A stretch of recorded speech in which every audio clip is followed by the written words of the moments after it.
What we do here is go back.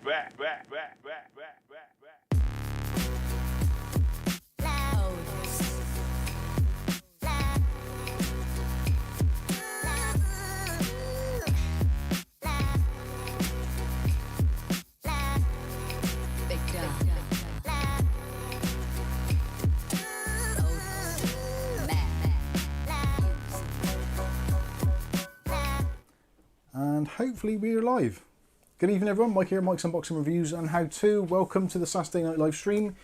It is currently just gone 8:15 as you'd expect.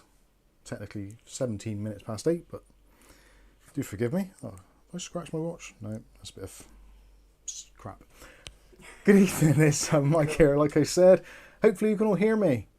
And hopefully things are visual and audible and all those kinds of things. Sorry, brain's completely flummoxed. Been out in the garden today doing some mowing of the grass, and it's so tiring. It really is. Sadly, we've had some pretty awful weather, really, but that means that the grass grows, because when the sun's shining, the grass doesn't grow as much. When it's just damp and overcast, the grass grows faster than my hair, which is probably not that much of a thing. Although saying that, could do with a shave. But hopefully, is everything working? Mookie MC says, live, good video and sound so far. Yes, you never know what's going to happen with the AM5 system. You really, really don't. Now, tonight's stream, we've got... Lucky Man says, get a shave, you scruff. I know, it's terrible. It's only a couple of days as well, but I thought, I can't be arsed. Honest answer, it's back to school time. Schools are back next week, I believe. Is it next week? Yeah, I think they were due back this week, but they have inset days, yeah. So yeah, schools are back. We're basically heading into autumn, and then the Christmas seasons. Wow, where has this year gone? Again, it just seems to fly by. So yes, get your face trimmed, you hippie. I should do that. I might go and get the shaver actually and just do it. You lot chat amongst yourselves, and I'll just shave. Have some ASMR. Right, let's see if the other camera is working. Oh, that's the wrong button. I always do that every time. Why do I do that? I'm such an idiot. So, let's see if the overhead is working. Yeah, that appears to be working with no obvious motion blur or any crap like that. That's good. The desktop, yeah, we can do that quickly. Yep, that seems to be working. Excellent stuff. Back to the main camera. Hopefully everything is working good. And yeah, everyone's happy and fed. I'll be honest with you. Just before we started the stream, got a little bit late for eating tea tonight, or supper, or dinner, or whatever you call it in your neck of the woods. And we had some stir-fry noodles, and they were salty AF, saltier than a teenage Redditor. They really were. And I can feel myself drying up now. So do excuse me, I will be drinking lots of fluids to try and get through it. Mookie MC says, all cameras are top notch. Excellent stuff. I just noticed actually we're streaming in completely the wrong format. So we're currently uploading at 25 megabits per second. Or megabytes. Kilobytes, megabytes. Yes, megabytes. 25 meg per second. Which is faster than most people's internet connections. So that's pretty impressive for an upload. Hopefully it looks okay. Unfortunately you're stuck with this. So whether it looks good or bad, it's still not going to be the most beautiful of images that you're going to see on your screen over the next couple of hours. You never know, might be. I'm rabbiting on now, aren't I? So tonight I have actually got a structured schedule to tonight's stream. Who'd have thought it? Me, the most unplanned person on the planet. You've done it before. I have done it once before, and it kind of worked. I never forgot for weeks. But being me, obviously, I have forgotten my piece of paper. So excuse me a moment while I exit camera left and get my piece of paper. Where have I put my piece of paper? Next to the half-eaten bar of chocolate, because I'm a fatty. Oh, look at your list. It's a bit smaller than last I have time. my list. It's actually, is there anything incriminating on there? No. Is there on that? No. Kath says I've got to make a video on turn off core parking. Okay, we'll do that. Ugly Bob's come in with a super chat, which hopefully the light is going to work. Yes, there we go. Things are working. I had some few issues with the internet this week. It's been slightly better. I blame it on our daughter. She's currently away holidaying with her boyfriend. So Angel, if you're watching this for some bizarre reason whilst you're on holiday, I hope you're having a fantastic time, and Brennan as well. Hopefully you're having an excellent time over in sunny Alcudia. Thank you, Kath. I haven't got a clue. It's somewhere. He hasn't got an Alcudia. Yeah, I have not got an Alcudia. It is somewhere warmer than Bristol. At least you'd hope so. Mark Berry is tucking into some salmon for supper. Lovely jubbly. Thank you, Bob. £10 super chat there. It says, whip out your list for the lads. Actually, I might have to get my glasses on. My left eye has been rubbish this week. I blame... Shout out to the people over at Lenovo. Unbelievable. Actually, before we get into the list, on your list? It's not on my list, but I am going to go. Maybe you should add it. I might have to rant about this. Those of you that are regular viewers will know that recently, I think about a month ago, maybe slightly more, I purchased a Lenovo monitor. It's a 28-inch 4K 60Hz panel. No real bells and whistles, but it was reduced half price with a student deal, so picked it up, £150. Thought fantastic, 4K editing, absolutely excellent. First one I received had some really, really bizarre stuff going on with the reds. The reds are like fluorescent, they really are. You look at it and it's like, wow, that just doesn't look right at all. And there's no actual way of correcting it. You can't do anything because if you take out the reds, the other colours start looking weird. So yeah, basically it's something that you cannot fix. So sent it back and they sent another one and it's basically exactly the same, just slightly lesser. And I've tried it on other things and it still looks absolutely awful. And I'm sure that is what is doing it. I think it's like Superman's red eye vision, but it's reverse. So I'm just basically, it's destroying my eyeballs with this overly enhanced red. So I'm infrareding the bejesus out of my eyeballs. So it's not good. And I tried returning it again yesterday, I believe it was. And I spoke to Lenovo support staff and I think they were on the moon. And... It was a very difficult conversation, let's say. Very difficult conversation. And they said, basically, they will email me. And I've not received an email after... They even asked for your email address. Well, no. That was the weird thing. But I did give them my order number. So they should have my email address from the order number. I did wonder at the time. So, But I couldn't... yes, it was a very awkward conversation. Now, unfortunately, it would appear that at the time of calling, Lenovo's call centre was situated... potentially somewhere in India, hence why I said potentially I'm speaking to them on the moon, because they've been to the moon. You never know, they may have set up a call centre there. I don't know. The Earth's flat, the moon is made of cheese, whatever. I don't really care, but it seems that I'm still stuck with this monitor and it's destroying my eyeballs. So if there's anybody from Lenovo UK watching this stream, please just get in contact with me and help me out before I lose the ability to see things. Because that will make making YouTube videos really, really hard. So please, I need your help. There. That is the rant over. Kath has her hand up for some reason. William Bodie, question. William Bodie has a question. Let's have a look. William Bodie.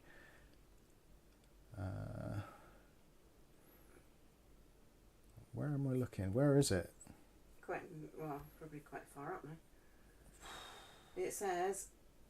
Go on, Kath. It's trying to stop me seeing videos. Started tonight because of my ad block. What can I do? Ah, yes. There is something which YouTube are doing. It's part of the new protocol for the way that the internet is going to be working.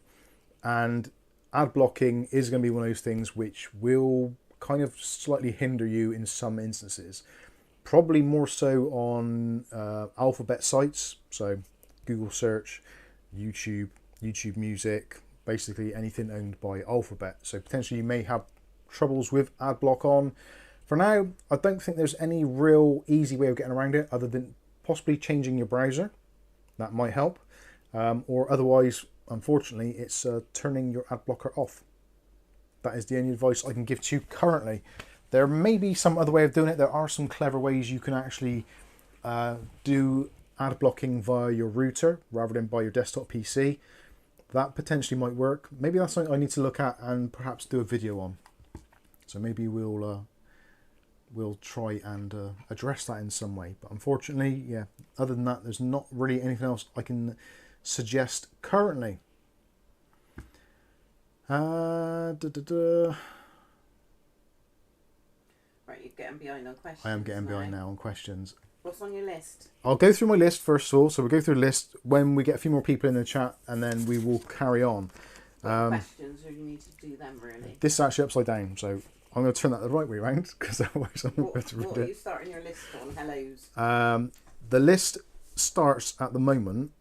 Actually, I didn't put I've added one in here, which I didn't write down. I am useless at this. I really am. If you're listening to this on YouTube Music during the podcast, then obviously anything visual you're going to be missing out on. So if you want to see the visuals, which you probably don't, head over to youtube.com/mikesunboxing and you can watch the live stream or the video on demand.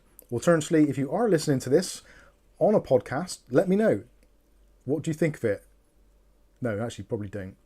Anyway, moving on. Right, so the topics of today's stream. First one is going to be AMD's 7800XT and the 7700XT, which are due for launch next week. I believe it's on the 6th of September. I may be slightly out on that, but I think it's the 6th of September. Still waiting on pricing. We do have American pricing. We don't have UK pricing at the moment, so it's going to be interesting to see how that fares. And really just trying to get a gauge of what you lot out there are thinking about it. I personally am in the market for looking at a graphics card in and around the £400 mark. So that opens up a lot of possibilities at the moment because there's lots of offers on. It does seem that AMD and AMD's partners are trying to push the older cards out. There have been some significant reductions this week if you are shopping in the UK, especially on eBay. There is a Take 15 discount code available, which does work for eBuyer, which is a UK company.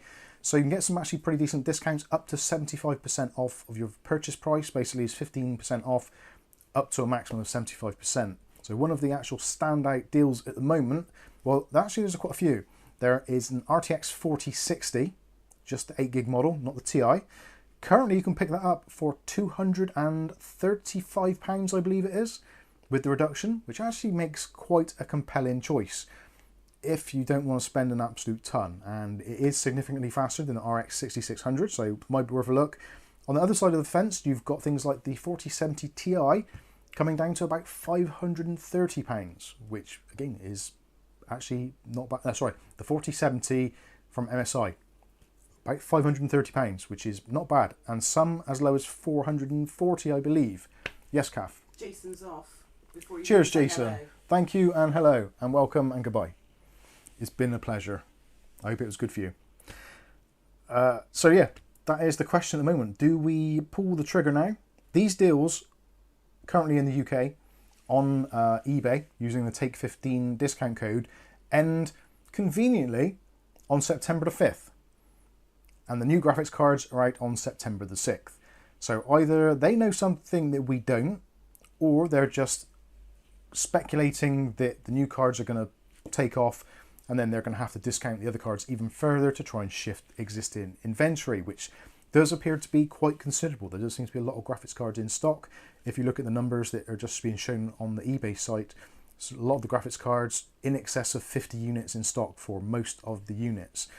So there does appear to be a lot of stock about. Maybe they're trying to clear fire sale technology, get it out before the new stuff comes out.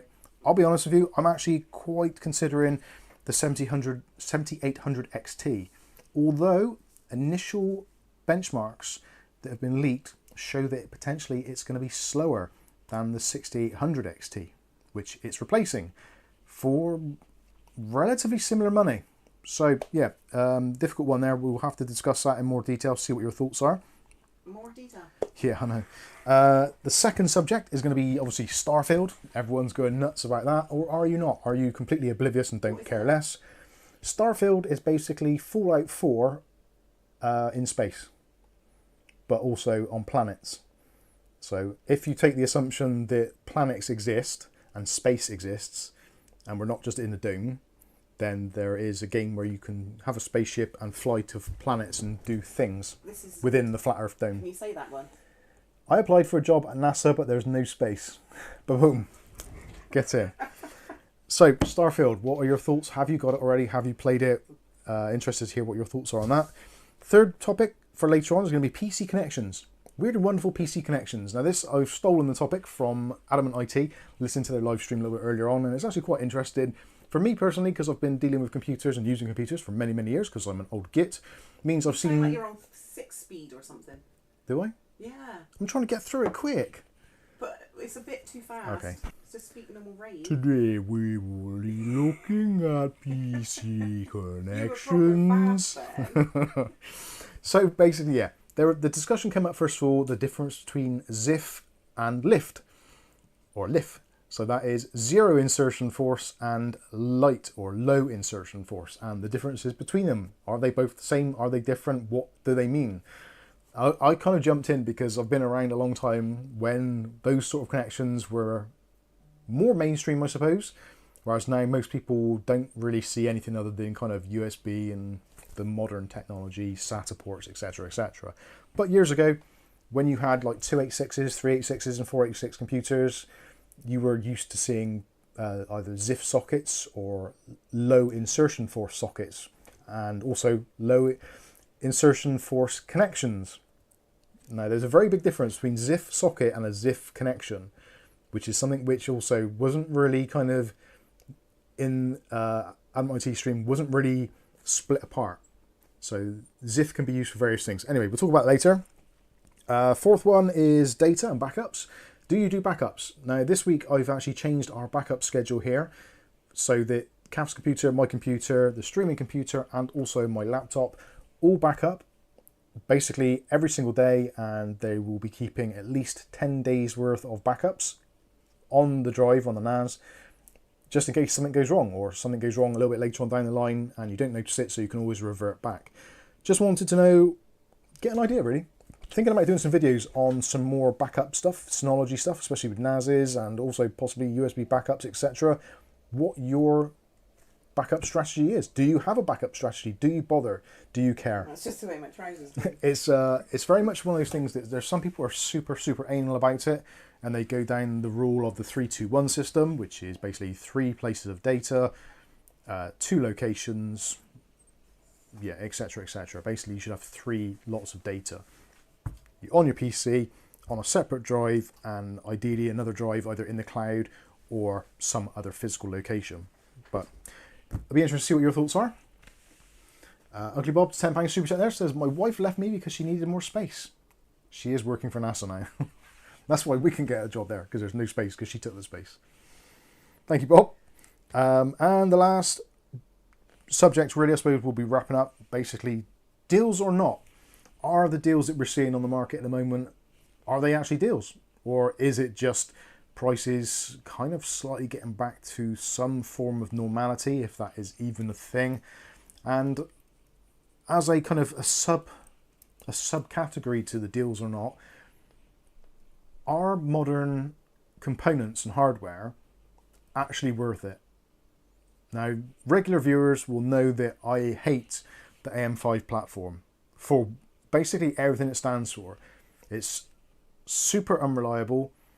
It can be rock solid stable for weeks on end, and then just throw an absolute fit and just go nuts, which is done twice this week. Fingers crossed it stays running tonight. But my upgrade to the world of AM5 has been plagued with problems, with 2 lots of processors, 2 or 3 motherboards, I think, definitely 2 or 3 sets of RAM, various SM.2 drives, various graphics cards, various power supplies, etc., etc. So kind of been through a lot of the fault finding. A lot of it just seems to be instability, incompatibility, and mostly, from what I can tell, it seems to be more based around DDR5, which was being touted as being the better platform and more stable. Now, I don't have a DDR5 Intel setup. My Intel system is currently on DDR4. So I don't have any real direct comparison there to say, yes, it does seem that DDR5 systems in general seem less reliable. But I don't know. And also from the Discord chat that we've had this week, especially this week, the amount of people, now whether it's because it's back to school time and people are buying PCs and building PCs back for the new terms, etc., there has been a massive increase of people that are having no display coming out on their PC.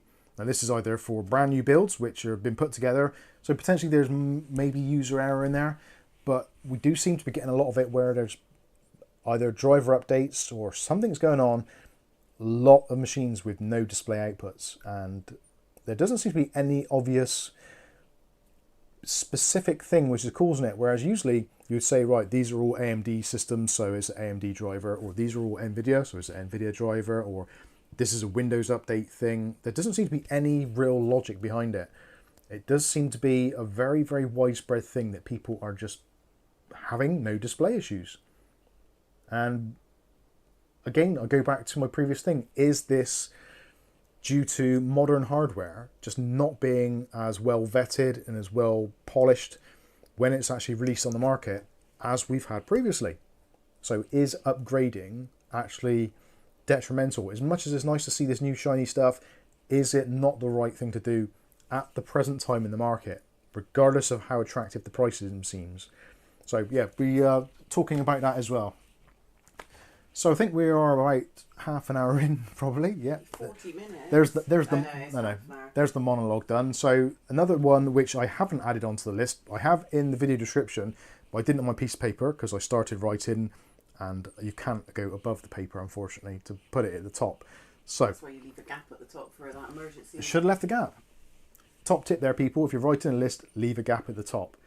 You never know. I'm good at lists. So, for those of you that know or have been around the channel for a long time, potentially you'll know other members, and there is one special member, not special, but special, that has recently welcomed a new addition to the family. So Dave Aiken and his partner Erin have welcomed their baby girl Sena into the world, and just like to say publicly now, congratulations. All the best, and welcome to a good few years of sleepless nights. It's not that bad. We just had a bad one. Yeah. Or I had a bad one. Yeah. I mostly avoided it by working. Kath, or sleeping in another room. Or Kath was not so lucky. After the first year or two, I think we were both pretty much zombies. So, yeah, it was... Yours was because of shift work, not... That was when I was considerably younger. I was 25 years younger. The thought of having a child now would terrify me, generally. So you're both extremely brave. Congratulations, and I hope it's an absolutely amazing time. You would. Lunatic. She's fucking nuts. Anyway, that's so cute. Moving on from there. So congratulations. Hopefully you'll all join me in celebrating and congratulating Dave. We did in the Discord when we found out about it. The baby was slightly premature, so they did stay in hospital for a little while after. I'm not too sure if they're actually home yet or not. Not entirely sure. Obviously not wanting to pry, and Dave doing his thing, whatever. So yeah, no doubt he will tell us when he's back home, or we'll see on the Discord that he's playing Starfield. Don't think that's going to happen. Anyway, so once again, congratulations to Dave, and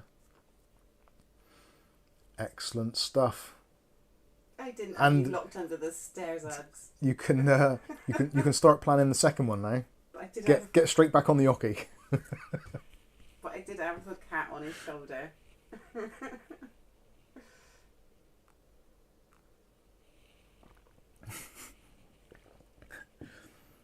Ah dear.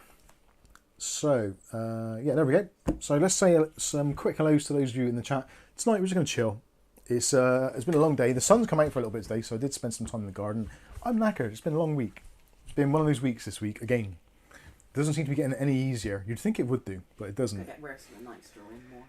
Yes, that's right. So, I'll go through and I'll quickly check out some of the questions as well. So carry on to chat amongst yourselves, and if I haven't answered your question, by the time I've scrolled through the chat, do put it in again.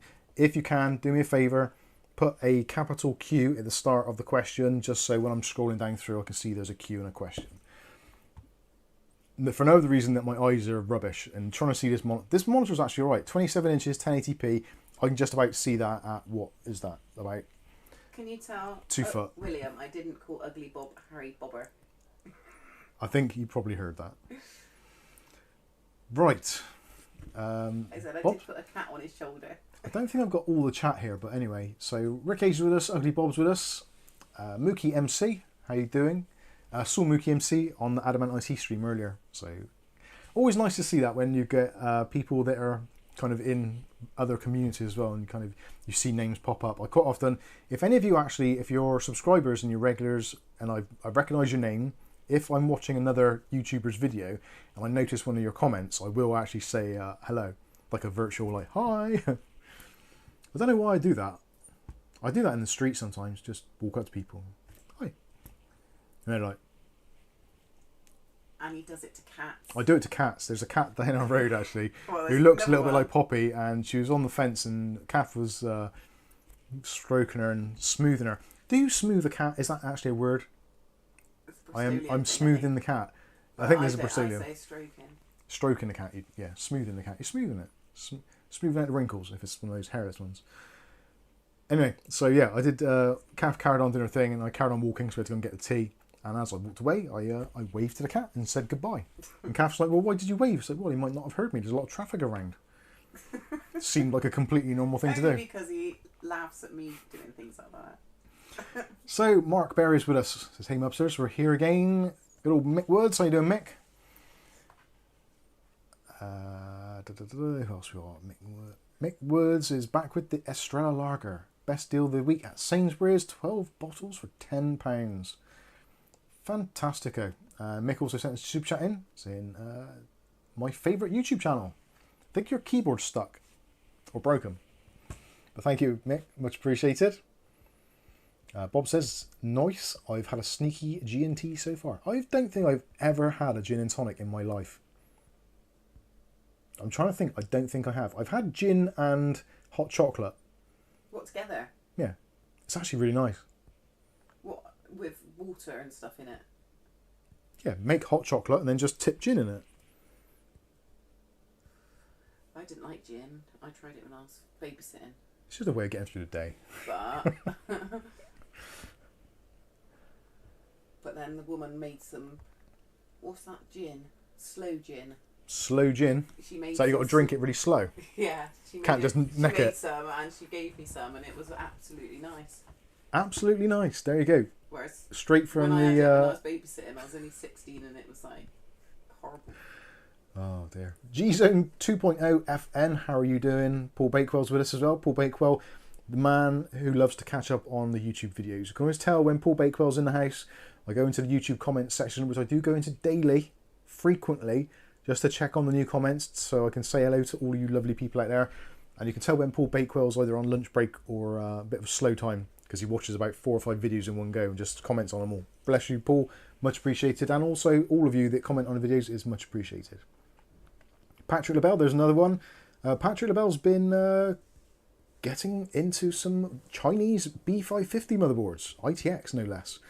And I think one was actually M80X. Hey, George. Did send me some links for it. I was tempted. It was on AliExpress, but it was like 65 quid plus taxes.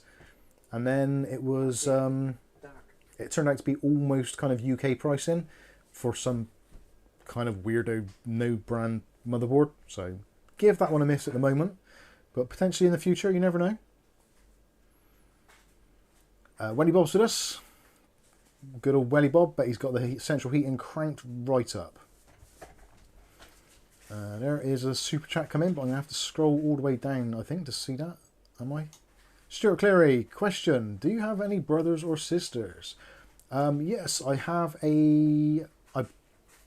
Yeah, I've got... You're an only child. I'm technically I'm an only child from my biological parents. You've got 5 other brothers, haven't you? Yeah, I think I've got... 1 half brother and 4 stepbrothers. Yeah, I've got a few, I think. I'm not sure.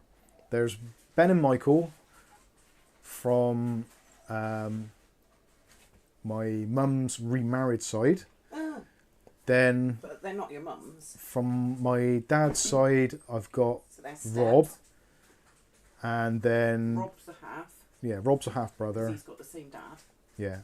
And Ben and Michael, I suppose, are half brothers, aren't they? 'Cause No, they're same. steps. Oh no, because they've got the same mum. Yeah, it's confusing. I considered that I've got one brother from a mixture of parents, but I've got other brothers technically. But we wouldn't recognise them in the Yeah. street, That's right. Yeah. to be honest. Well, 3 of them. There's Two your of them you haven't even met ever. yeah. There we go. Hopefully that answers your question. Ugly Bob said hi to you, George. Hey, Bob. Hello, Bob. Right, let's go through. What else we got? Ugly Bob, Mookie MC. We've said that already. The excitement mounts. Wait, what's happening? I never remember how to pronounce this, so I'm just going to click on it. And it says, "Cheers, everyone." Joao. I've forgotten. I butchered it from last week. Mark Barry's with us. How you doing? Kenny D. Oh, it rhymed with something, didn't it? What was it? Kenny D. Whenever I see Kenny D, I always think of Heavy D and the Boys. Now that we found love, that might be your theme tune now, Kenny. Stuart Clear is with us. Bless you, Stuart. Relaxing after a hard day's glazing. Mookie MC says, "Hope everyone's doing well. Let's have a fun and informative stream." One of those is possible. Not entirely guaranteed. You are so behind. I know I am. Kenny. Nick Barnes is with us. How you doing, Nick? And Wild Bill. He's talking in languages that I do not understand. Is that German? No. I have no idea. I may need to get the universal translator out for that one. Rick H is with us. How you doing, Rick? Wild Bill. Kath put Wild Bill and put the actual music on the end as well. I always do. Do you? Yeah, always. Fair play to you. That's quite good. I'm impressed. I really couldn't be arsed to do that. I couldn't be arsed to do They're that. still on they're my most used things. If they're on your regularly used icons, that's okay. I don't really use my phone apart from this. Welly Bob says audio and visual all within acceptable parameters. Good to hear. I like that a lot. Ordinary Dudes with us. Todd. Howdy from the steamy south. I wish it was steamy here. It's getting a little bit. It's been kind of muggy. For those of you that don't live in the United Kingdom or understand what muggy is, muggy is like when it's the what's it called? The humidity. The humidity is high.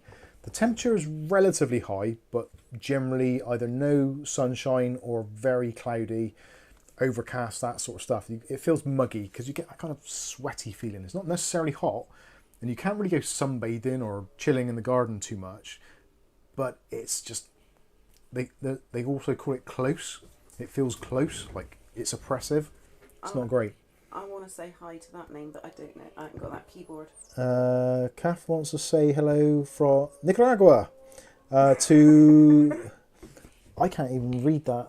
I want to say hi. I'm not sure. It begins with a B. I'll try and find it. Thank you for joining us.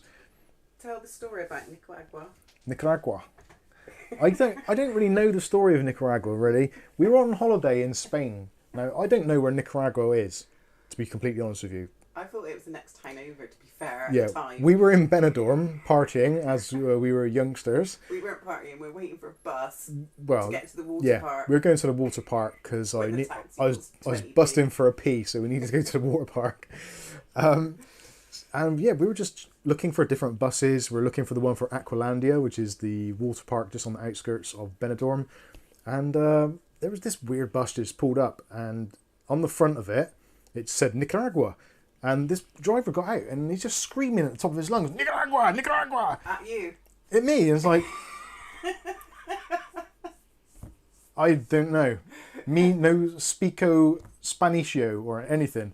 So, yeah, it was a bit of a weird one. And there's that massive... Kath, her brother, and his wife, they were pissing themselves at me. So I'm just there like... like the meme on Discord, like... I don't know what's going on, help. But don't forget about the man on the bike. Oh. With stilts on. There's like a man riding a bike on stilts at the same time. And it's like... So bizarre. Seriously, like... I've either ingested something or... I just don't know what's going on. Maybe I've just not drank enough water. Maybe I'm dehydrated. I'm just seeing things. But yeah, there's like a guy on stilts. This is like middle of the day, morning. And yeah, it was very bizarre. So there's like a clown on stilts. Not a clown, it's just a man, I think. Riding a bike. I thought it was a clown, but yeah. Basically this bike going around. Dressed up. And then a bus stop and a man shouting at me, Nicaragua. It's like... I have no idea what's going on. I'm really scared. Oh, you had to say that to you all week. Yeah, so then every time that I had a drink or just unsuspected, they're like, Nicaragua! Dear. Moving on. Anyway. Kennedy's got 1 more month before uni, so I'm chilling. Good for you. Relax. Stuart says the schools are back this week in Ireland. Sorry to hear that. Or happy to hear that, depending on your frame of mind, I suppose. UK Miners Club says, thanks for the GameMax PSU advice. I bought the 750 watt for £40. Happy days. Hopefully, which one did you go for? Did you go for the RGB one or did you go for the Rampage? And if you went for the Rampage, did you go for the 750 captive or the 750 semi-modular? Let me know. I am genuinely interested to see which one you got. And if you got the RGB one, is yours noisy? Mine was quite noisy.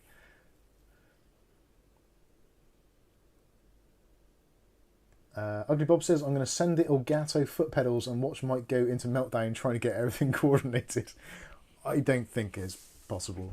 My hand-to-eye coordination's awful. I'm one of those people that I get very, very, very...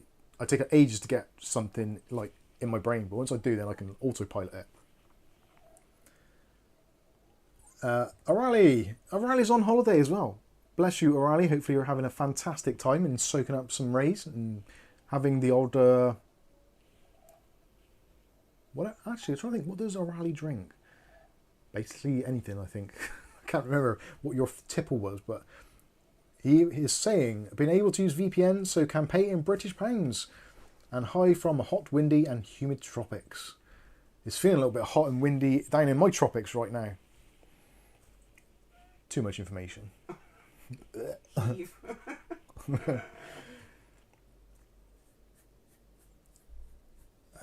Right, where else do we get to? Mookie MC, all cameras are top notch. That was ages ago. Salter than a tramp's taint. Wow, Bob, you have taken this stream to a whole new depth. I thought I did a good job of doing that, but you've really gone past that mark. Well done.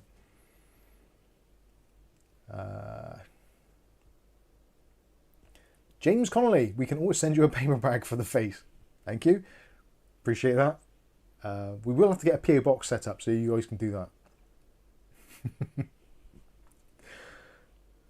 Mark Berry. Oh, we got that one. That's the one I did ages ago. Xenomorph. I played Starfield on a 1070 and an AMD 3700X without no problem. Without a problem, I'm guessing that should be. Including an SSD, worked fine for me. Awesome stuff. I'll be honest with you, I'm actually... this comes into the kind of the deals or not thing and the whole Starfield conversation is if you are considering that you want to play Starfield and you don't have access to it by other means, i.e. dodgy downloads or Game Pass, etc., then does that make your choice of buying an AMD graphics card that much easier? Because you're interested in the game, you're going to get kind of like a £60 to £100 worth of game effectively for free by going through a few kind of hoops to get it, but then you get a game which is worth a considerable amount of money, almost a third of the card if you're going for some of the lower end ones. So it might be one of those things where Starfield appears to be relatively stable from what I'm hearing. So that might be one of those things which like on the fence. I quite like RTX, but AMD is a good deal. Fine wine technology, etc., do you go for the AMD card and get the game?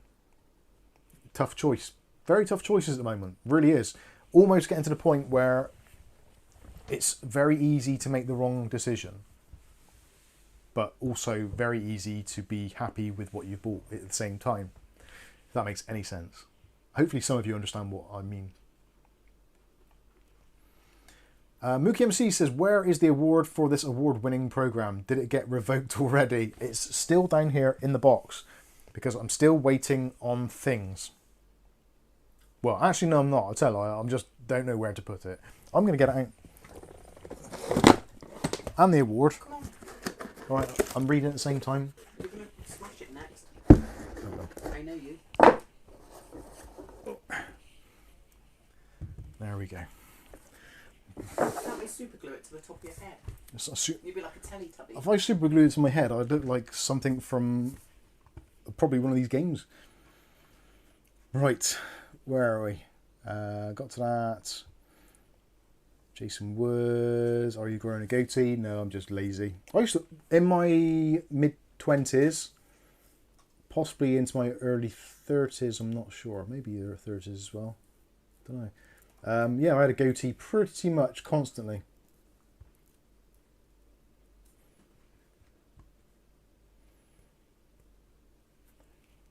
Sorry about the radio silence.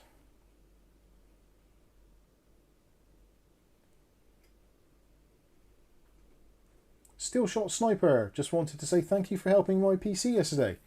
No problem at all. You might be one of those people that was actually suffering from the no display. I'm trying to. What was your Discord name, or were you one of the many that had the no display issue? Still Shot Sniper. What graphics card was that? Was that with the 1070 that had failed? I'm not too sure. Well, Bill says Pulse Hardware got the exact same award in his last video. Oh, did he? Excellent stuff. I'm in good company then. Thermaltake didn't know what you were talking about when you said to them about it, did they? In America? No. Well, Thermaltake America and Thermaltake UK and Thermaltake Taiwan, or the head office, they all they talk to each other, but they're not always aware of what goes on in the regions. If you got it before Paul's Hardware, he's American, isn't he? So maybe you got it before Americans got it. Yeah, because Paul went to Computex, didn't he? Oh, I don't know. I think. But if it's in his last video. I'll have to comment on his video and say, I got one of those. Reluctant Reader. Hey Mike, do you think you could mount fans to the PSU of the Series 500? Yes, you can. Most definitely. You probably wouldn't want to be honest with you though. The Series 500, although it has got the ventilation on the bottom, it isn't quite as open as I would like. It is ventilated, but it's not the right kind of mesh, so you're probably going to have to find yourself some really good static pressure fans to try and pull the air through, or push the air through, whichever you're trying to do.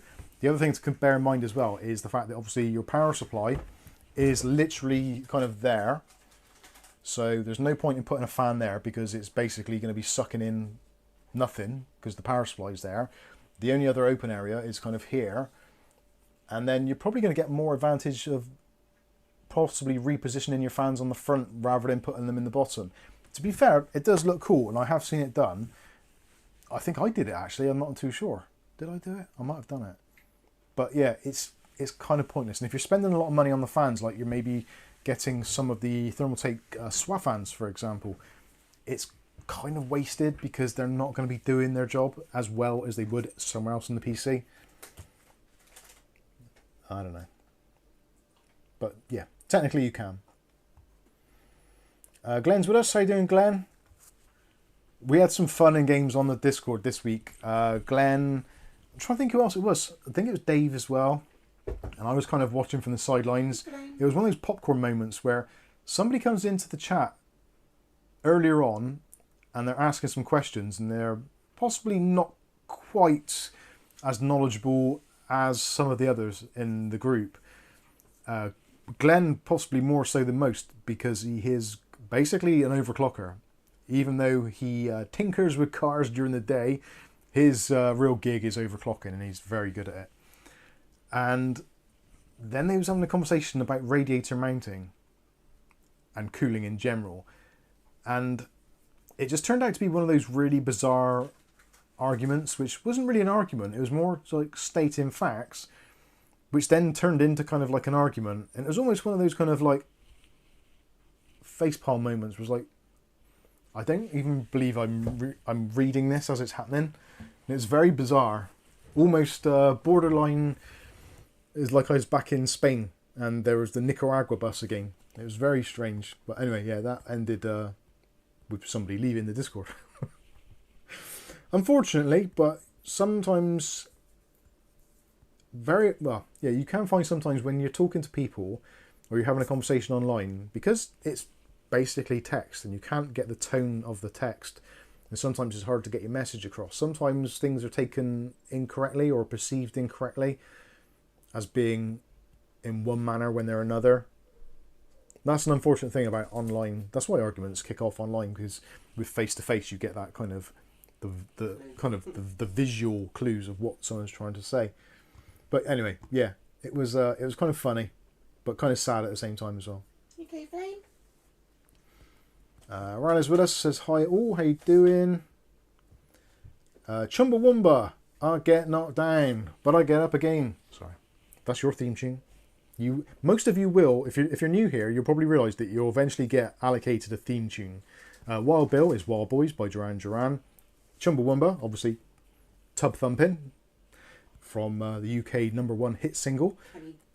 Kenny G obviously gets Kenny D in it. Kenny D, sorry, gets Heavy D and the Boys. There's a Kenny G who comes in. He gets obviously Songbird by. It's not Kenny. No, what's the other one? The one that we give the Songbird one to? Kenny, yes, Kenny G. That's Kenny D. No, there's Kenny G as well, isn't there? No, there wasn't. There was. That was Captain Meat thought Kenny D reminded him of Kenny G, so he contacted right. Kenny G Okay. to ask if he could use I'm his getting song confused. Right. So years ago. So Kenny D has gone from being Songbird by Kenny G In your head, now yeah. to Heavy D and the Boys. Yeah. You've been upgraded. No extra charge. Told you, losing my actual mind. But this was years ago. Ugly Bob says Raspberry Pi hole for ad blocking. Potentially there's a good choice. Actually, I didn't even do Chumbawamba's question. Wow. Question, when using a generic PC fan controller, how can you tell what the fan speeds are? Will the Mobo rely on the Boss fan curve defs data and the PWM connections to simply treat all connected fans the same? Right. Okay. Yeah, I think I sort of get what you're saying there. So yeah, if you're using like a generic fan hub, so one that's got a single port which plugs into your motherboard and then is either powered by SATA or is self-powered. Self-powered ones, normally you can have like 3 to 4 fans connected. If you've got more fans, then you can have one which like got 10 ports on, for example. So one of the ports on the hub will be known as the kind of the master port or the main port or the control port. So whatever fan is plugged into that, normally it's going to be port number 1. They're not always numbered, especially some of the cheaper Taiwanese or Japanese or Chinese or whatever they are. Wherever they come from, the cheaper ones, they generally don't have them marked up at all, so you have to kind of guess. But if you plug them into port number 1, port number 1 is going to be telling the motherboard what to do. So it's basically like a pass-through. And all the other connections on the hub are basically going to be replicating exactly the same signal. So if you've got all the same fans, perfect, no problem at all. All of your fans are going to be in sync and they're all going to be running at the same RPM rev range across the board. So the motherboard is going to say, right, it's getting hot in here, let's speed up the fans. So they'll all speed up in tandem. The problem arises where if you try and use a mixture of 4-pin PWM fans and 3-pin PWM fans, those don't work together on the same hub at all. It just doesn't work. So that some of them will be 100%, some of them will be normal. It might just go crazy and just give inaccurate readings. So I would avoid that if at all possible. If you're using PWM fans of different brands and different sizes, essentially what it's going to do is if you've got, say for argument's sake, one of your fans does 100 RPM to 1000 RPM and the other one does, for argument's sake, 200 RPM to 2000 RPM. The motherboard is going to send out a PWM signal which will be interpreted. So it'll send out like a 10% signal. So the first fan, which is 100 to 1000, will run at 200 RPM. The other fan, which is 200 to 2000 RPM, will run at 400 RPM. So it's basically going to use the same kind of scale or like linear curve, but it's going to apply it to a different fan. So you may find some fans are slower or faster than others. It's kind of, you're probably best if you can plug the fan with the fastest or slowest settings into port 1, because it's going to read the data from there. And if you put a fan in which is only able to go from like 800 to 1600 RPM, that is going to apply to pretty much all the fans of that kind of limited factor. Whereas if you plug in something like a Arctic P12, which will go from 0 RPM to 2000 RPM, it's going to give you a lot more of a wider range, which will then try to apply to the other fans as well. Hopefully that's made some sense. But basically what you're saying, yes. I should have just said yes. That'd have been easier. But we're here to learn, potentially, and have some fun, possibly. Right, where else do we get to?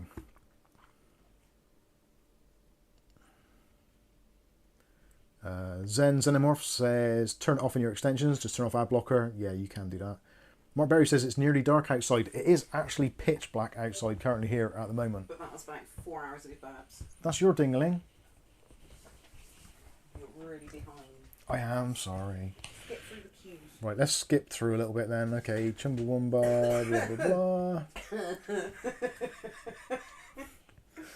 Dear. I choked on a biscuit with that. Jason Woods with us. Kenny D. Ugly Bob, we've said already.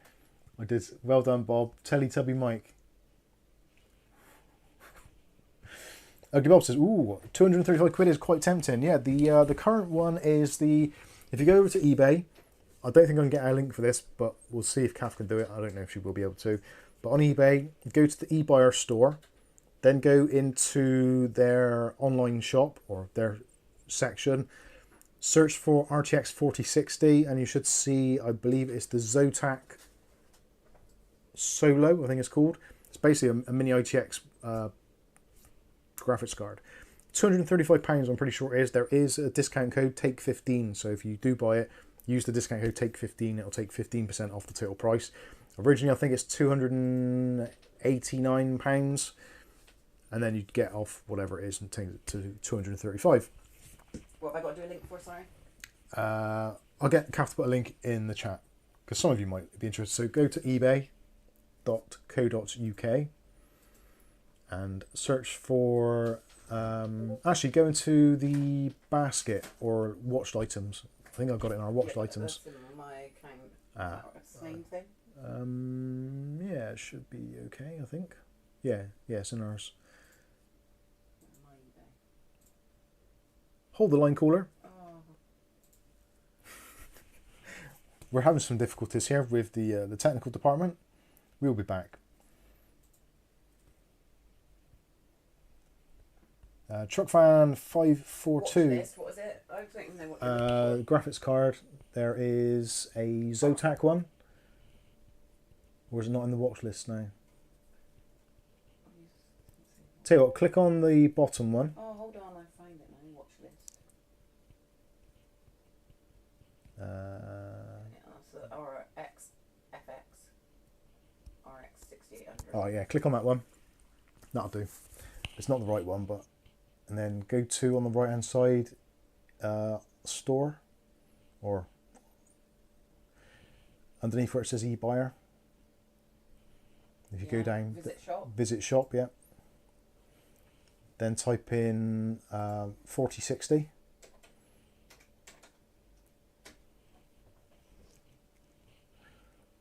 And there should be a Zotac Solo. You might have to... oh, is it gone? Is it sold out already? Looks like it has. Yeah. Looks like it's sold out already. Bummer. Oh well. In that case, get the RX7800. Right, let's move on. Dom's with us. Dom's Mark. This evening all. How you doing?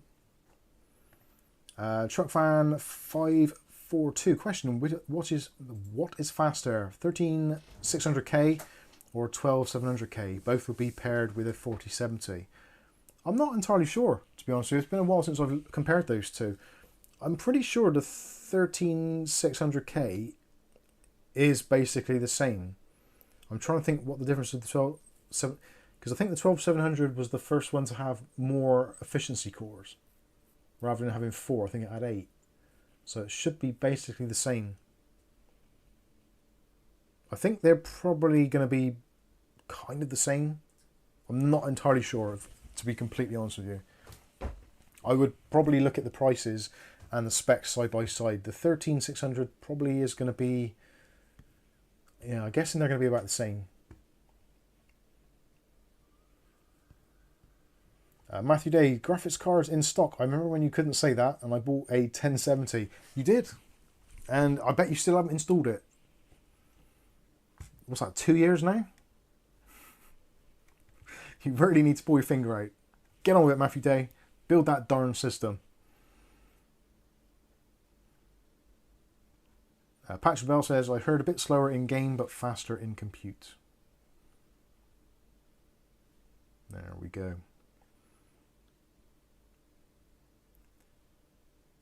Matthew Smith says, evening, I'm waiting for it to drop on Game Pass. Don't think it's going to be too long if it hasn't dropped already. Must be must be due out very soon. I thought you skip into the questions because you've got loads. I am. I'm going to... Question, is Starfield a single player game or multiplayer online? As far as I'm aware, it's a single player game. But I would guess, like most things, Bethesda, there will be a multiplayer expansion at some point. Like Fallout 76 was, or whatever it was. But I think primarily it's a single player game.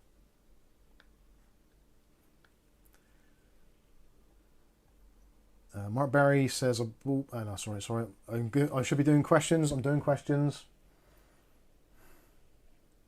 Fast forwarding through questions. Come on, where are we going? Can't see any cues. If I miss any, I apologise. You'll have to do them again. I just noticed there someone said AM4 is bulletproof. Yes, it pretty much is, as long as you can get a display. Truckfan542 says, any recent PC bloopers? For me personally here, or... I'm not entirely sure. I don't think... Has anything gone wrong? Yeah, there was. Yeah, this week there was one where I was doing a review. We've got a review for the Thermaltake TH420 V2 ARGB sync, which is a 420mm AIO, which I've been testing in the Series 500, which is what they actually suggest on the website to do. And I was so confident in the fact that it was going to fit.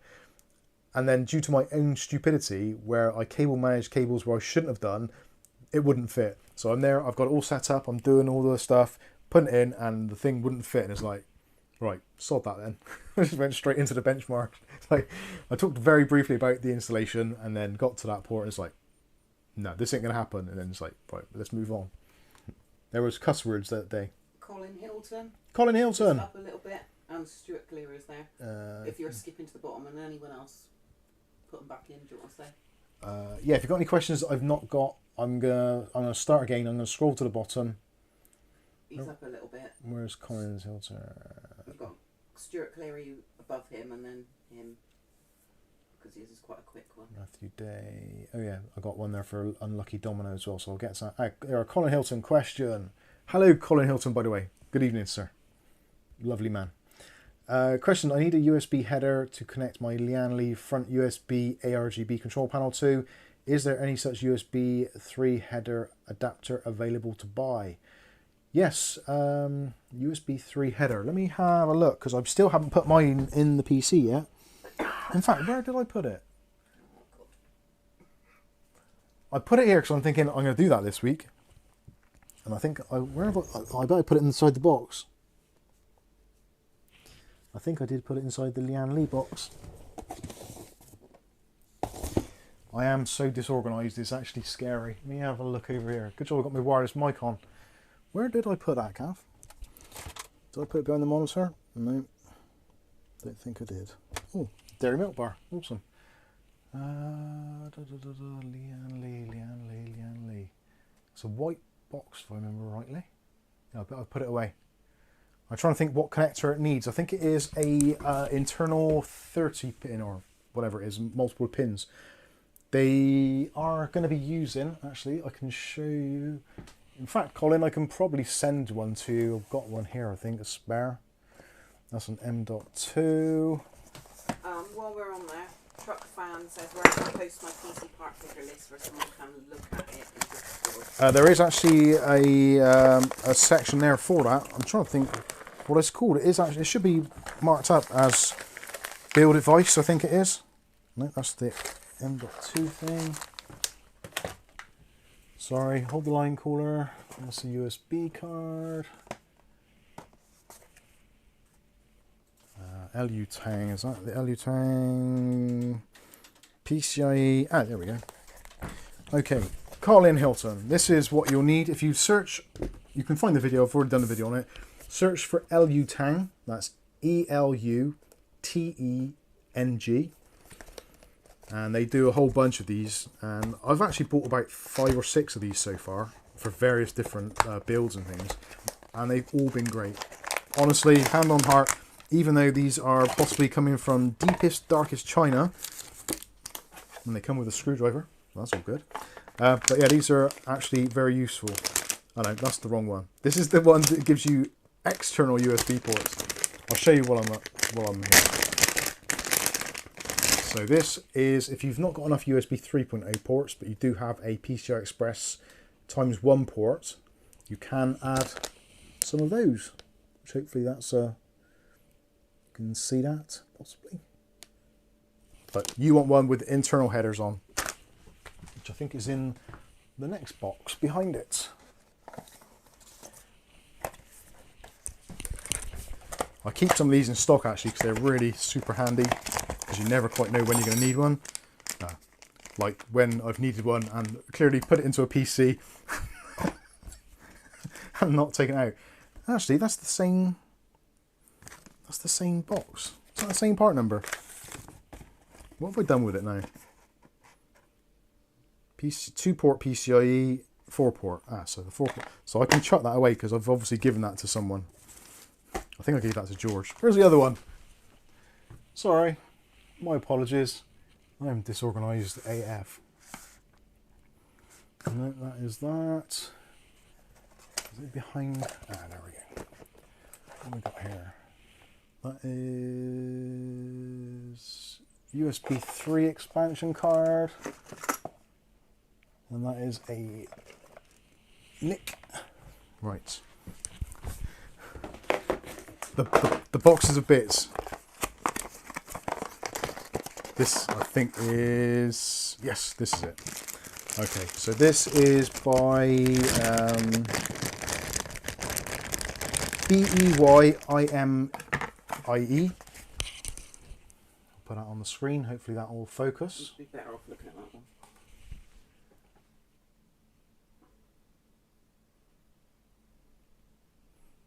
Is that focusing? Anyway, so BEYIMEI USB 3 expansion card. So it fits into PCI Express, and on the back, just come round. And focusing. There we go. So that's going to give you a USB front panel header, which is the black one there. So that's your standard Type A ports, which I think is what you need for the extra USBs. And then you've also got a Type C port on the side there. These, again, relatively inexpensive. Actually quite a handy thing to have. So again, I try to keep these things on hand because you never know when you may well need them. If you do need it, Colin, let us know. And I'll probably ship that out to you. I've got to go to the post office on Monday anyway. Or Tuesday. Depending on the weather. If it's raining, I'm not going because it messes up my hair. So yeah, if you do need it, let us know. We can post that out to you. Anyway, right, let's get these done. Hopefully that answers your question, Colin. There is a video on it. Again, if you search for USB 3.0 header on our channel, you should find it. It's very, very simple to install. I made it look hard, but it is actually quite an easy thing to do. Moving on to the next question.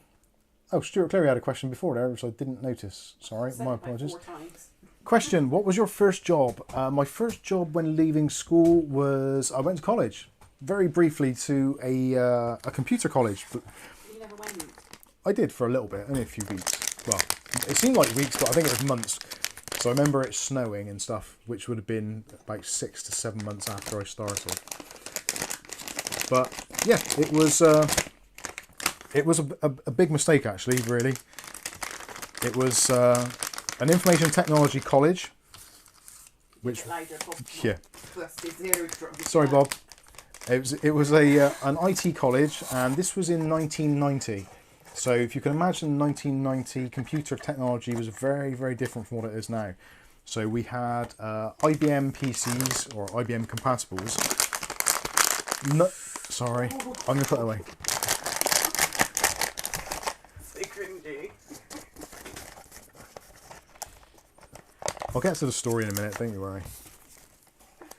Oh, And bless you. then you can all sleep peacefully in the knowledge that I threw my life away.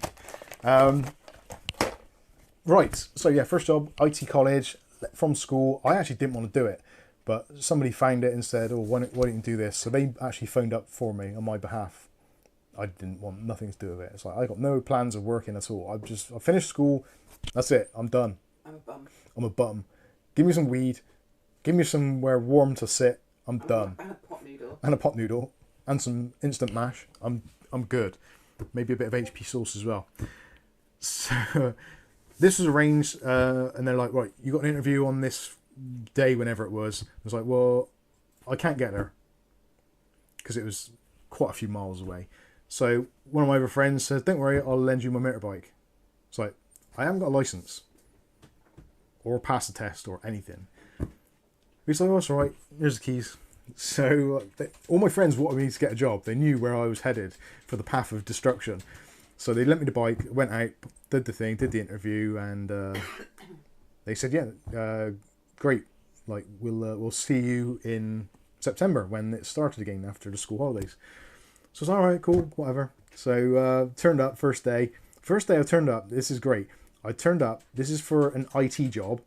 My very first day, I turned up in denim dungarees, a baseball hat, and high top feelers with the tongue sticking out the front. What a dick. I can't believe I actually did that.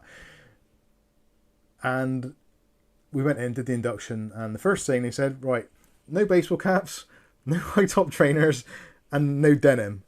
And I'm just there looking, thinking, shit, I've really fucked up today. And it kind of went on from there, really. I was really interested and I really wanted to do stuff, and it got to the point where I was the person that actually put together all the PCs. So hooked up the monitors, hooked up the disk drives, set up the cabling. That was me. I loved doing it, all the hardware stuff. I was loving it. And the course was actually doing things like Lotus 123, I think it was. Basically, it's all DOS based back then. So it was disk operating system, IBM stuff, learning commands, etc. And I was due to go on a placement to IBM in Bristol. In 1990, like, IBM was massive company. And it was arranged so that I think it was 4 of us, possibly 5 of us, were all going to go and work for IBM because they could see what was happening to the computer world and everything was like snowballing. They couldn't keep up with the installations, so they wanted someone to go in and actually be someone who actually kind of set up PCs for people, or at least taught other people how to do it. And I seem to have a kind of a somewhat natural gift at doing that somehow, I don't know how. And yeah, it was arranged so I was going to start working at IBM in their flagship store in Bristol, which was awesome. But it didn't quite work out that way. I decided that I liked drinking and smoking and other things way too much, so I kind of kicked that into touch and didn't do it. And I have heard from somebody else who did the same college course, who I saw many, many years later, that they basically did that and they all retired very early. So yeah, sometimes you kind of think back, think, if only I've not been such a bum, I would have been possibly in a better place. But it is all part of the learning curve of life, so it is what it is. We make do with what we got. But yeah, so that was my my first job, which I basically blew. But it did give me a taste for computers. And after then going into the motor trade after that, I then kind of went from the computer trade to the car trade and flip-flop between the two for many, many years. And still do to this very day, to be honest with you. So I think that's one of those things. Cars are kind of rooted into me. The whole kind of retail in car parts, accessories, all that stuff. It's just part of who I am. And so is computers. So that is why I do what I do. So there you go. Slightly long-winded answer, but there you go. Now you know everything there is to know about me, almost. Unlucky Domino, next question. What's your experience with RAM overclocking? To be honest with you, I don't generally tend to overclock RAM. The only time I have done of recent years was when DDR4 2133 and like 2400 was out, and it was just seeing if we could get it up to like 2933 or 3000 megahertz. Back when Ryzen first came out, the Ryzen 7 1700 I think I had, and I think I had 16 gigs of XPG RAM. No, sorry, it's a lie, it was G-Skill. G-Skill RGB RAM, some of the first stuff out, and it was really, really hard to overclock. So when I got rid of that, I got some Corsair LPX and managed to get that. I think I did a video on it, overclocking RAM, and I think I got it from 2133 up to, I think it was 3000. Yeah, I think it's 3000, but it wasn't quite stable. I got it, dialed it back down to either 2933 or 2800, and it was fine for ever and a day. It actually overclocked very well. But since then, kind of very rarely do it. If I get a stick of RAM for review, I'll quite often just dump the multiplier up a few times and see what it can do. But to be honest with you, these days, I don't really find that there's enough of a payoff for overclocking RAM for what you actually get in terms of performance. There's so many other things you can do actually in Windows, or just the way Windows is set up, which will have a much, much bigger effect than overclocking RAM or your processor will, maybe even your GPU. So I don't generally tend to overclock things now. And more so with AM5 being just unstable as all heck. I just leave that alone. If it works at its XMP or whatever it is now, what's the other thing? I can't even think what the AMD version is now. Expo. If it works at the Expo settings, I'm just happy. I'll just leave it and just pray that it continues to stay that way. UK Miners Club, question related to fan RPM. Just installed 120mm 1700 RPM intake and two 80mm 1600 RPM exhaust. Will that clear heat out or create static pressure? Well, you don't. If are you running them both at full speed all the time? If you are, it's going to be difficult to say, because just because the fan speed is higher doesn't necessarily mean it's pushing more air, because fan profiles, the blade shapes, the restriction of the air filters, even down to the kind of the holes in the back of the case where you're exhausting out through, the shape of the grill, always going to create pressure, back pressure, or restrictions. So I wouldn't worry too much about it. If you're not too sure if what it's doing, the simplest thing to do, if you can, and it's safe to do so, get one of those incense sticks, light it up, and just move it around the PC and just see where the smoke goes. Honestly, that is probably the simplest thing to do, because you can visualize and hypothesize all kinds of things which are happening with your fans, and you can assume that yes, these fans are doing this and the air is blowing across there. Realistically, unless you can visualize it, you don't really have a clue. And quite often when it comes to the world of thermodynamics, it never really works exactly how you expect it to. So do something with either some smoke of some sort, if you can. If you're in a particularly dusty room, just shine a torch and you should be able to see the dust in there. Obviously not a good thing, but ideally smoke. Incense sticks, so you just use it briefly. Isn't going to harm any of your components, don't worry about it. Obviously, if you're a younger person or whatever, make sure your parents know what you're doing before you start burning bloody incense sticks. But that for me is probably the best thing to do. Yeah, that is the only way you'll know 100% if you've got static pressure or whether you've got negative pressure. It's very, very hard to say. Chris Arthur, don't mix 120mm and 1400mm on the same fan splitter from experience. Yeah, it doesn't always work well. Very hard to control. Lambo UK, great stream. Thumbs up. What would be the best B650 motherboard for 7800X 3D, no more than £200? Don't do it. Just don't. Wait. If you haven't bought it already, don't. Just don't. It's honestly, it's a painful experience. More times than not, you are going to experience issues. And the trouble is as well, if I recommend to you a motherboard and say, yeah, get this one, when it becomes unstable, which inevitably at some point it is going to, the way things are looking at the moment, you're going to be like, well, you told me to buy this motherboard. So at the moment, I would prefer to say don't buy it. If you haven't bought the processor either, depending on what you've got already, if you can, buy a AM4 system. You'll get much better value for money, and because of how long it's been on the market, it will be substantially more stable, depending on what you want to do with it. I would get a 5800X 3D, or even just a 5800X or 5900X, 5950X, that sort of thing. Put it onto a decent board like the B550 Tomahawk or B550 Gaming Edge Wi-Fi. Put it on one of those, and yes, you will be very happy for many, many years.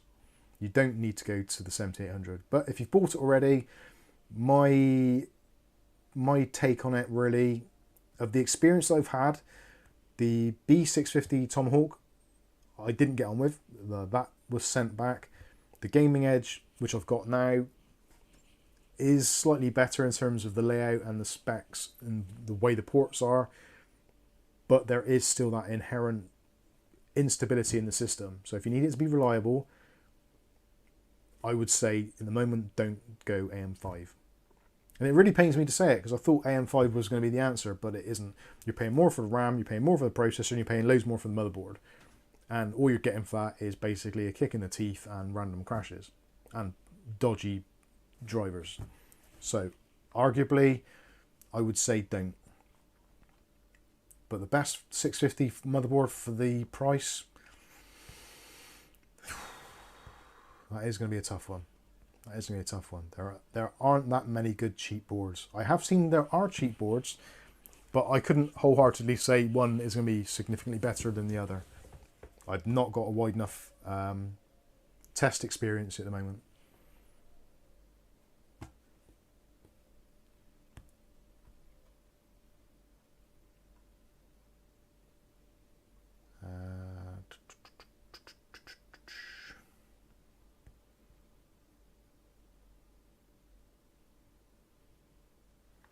Unlucky Dominoes answered in Lambo's question, saying the Gaming XAX or the B650M Pro RS.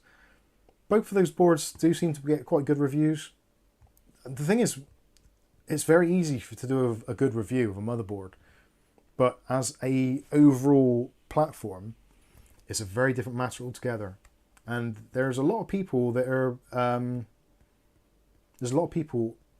that aren't commenting on it. There's a few that are, and fair play. There's a few YouTubers that I watch and I will continue to watch because they've been very upfront and said that AM5 is basically a rubbish platform at the moment. It's not what it should be. But there's quite a lot that are not, and they're basically spouting videos all day long. Get this system, you can buy this system for £3,000 or £2,000. Best system for 1,500 and stuff. It's like, seriously, like, why are you doing this? You're just going to be making your viewers upset because they're going to buy this stuff and they've got no idea of the hurt and pain that is going to follow them. Now, you may be fine. The drivers might suddenly get a lot better, but I can't see it happening. Not for a while. Moving on.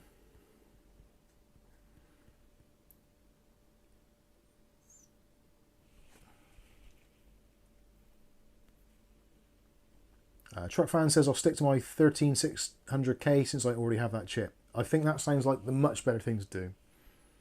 Yeah, if you're thinking of upgrading to a 12700, I don't think there's enough between them to make the difference. And that's actually a fact with a lot of the other stuff, like AM4. Going between a 5800X and a 7000X 3D in gaming isn't going to make really any difference at all. Very, very minimal. It's mostly going to come down to your graphics card. Essentially the same for pretty much all games these days. It's kind of GPU dependent, especially when you start getting over 1080p up to 1440p, obviously 4K as well. It's going to be GPU dependent.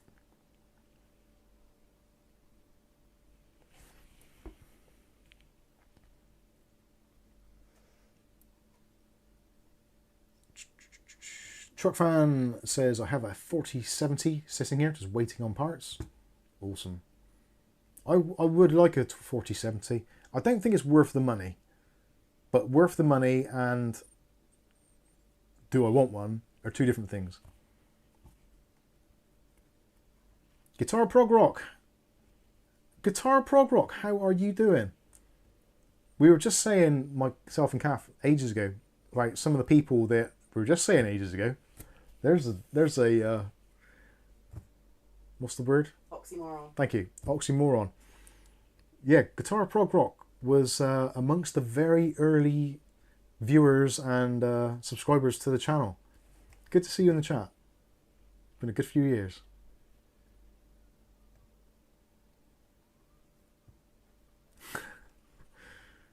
Yeah, Guitar Prog Rock and Aletta were around at the same sort of time. I think they got similar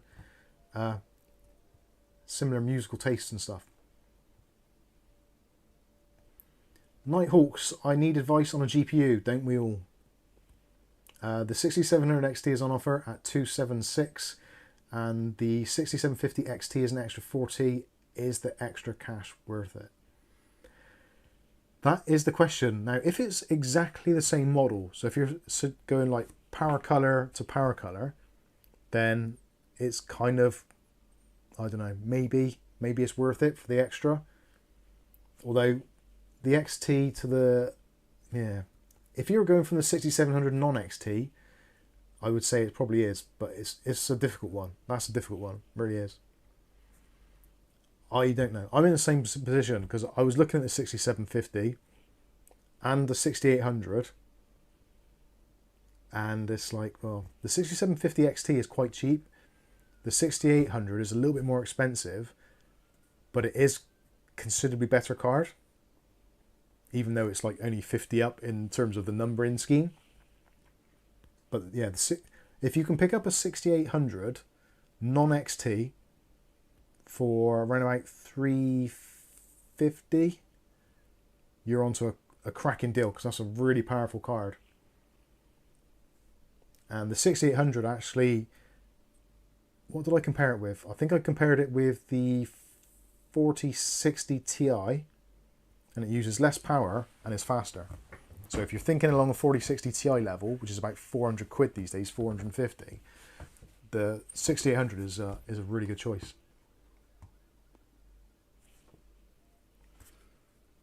Patrick Bell says that was about the 6800 XT versus the 7. Yeah, that is the thing. The 6800 XT potentially could be faster than the 7800 XT, which is kind of weird. If it's more efficient, which potentially it might be, and it runs cooler, that could be useful. But I'm pretty sure the 7800 XT has got less processing cores. So I think it's down to 60 from 72 or something. Or is it 60 down to 52? Or I'm not so sure exactly, but it is a cut down. It's got a slightly faster clock, which kind of does make a difference. So it is going to be interesting to see. But initial benchmarks do show the 6800 being closer to the 7800 XT than the 7800 XT, which is a little bit concerning. But it also shows it very close to the 4070. So, yeah, this was in a time spy test, so it's kind of, it could be all over the place.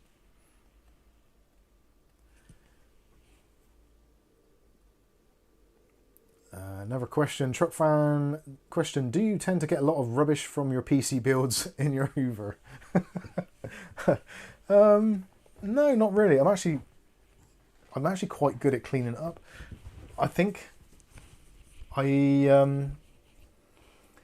I think I do quite a good job of cleaning up after me when I'm doing PC builds. There's possibly, I am really kind of quite strict and quite anal about packing things back in their boxes where they should go. And to the point of where I'll put everything away in a box, put it all under the table, then find a screw, and I'll be like, damn. And I will get the whole thing out and put it all back in and put it in the right place. I've done that the other day with the AM5 mounting brackets, the little plastic clips which you screw into the motherboard. And I had some, and I did the water cooler thing that I was talking about earlier. And I put it all away, everything's packed away, and I turn around and it's like, oh, there's the clips and the bloody screws. I was like, oh shit. Pulled it all back out again. And I store boxes inside of boxes. So like processor box goes inside the motherboard box goes inside the case box. etc., etc. So it's not like just grabbing a box and putting it away. It's grabbing a box out and then unpacking all the boxes to find the one I actually needed. So yeah, I quite often do that. There we go. Moving on. Right, was there any other questions? Matthew Day, question, just arranged to buy a £20 B450 board. Do I cheapskate it with a 2600 in the middle with a 3600 or go up to a 5600? I know I don't get PCIe Gen 4 with it. To be honest with you, it depends on what you're paying for the processor. If you're paying, like the average price at the moment for a 3600 on the used market is somewhere between, if you're lucky, £30. If you're not so lucky, about 60. Although, having said that, you can buy the 3600 brand spanking new from places such as Scan for about £70. So don't overpay for it. I'm normally quite happy paying about £50 for a 3600. So, yeah. Tough call, really. If the 5600, if you can get one for £100 or less, I would be tempted to go with that.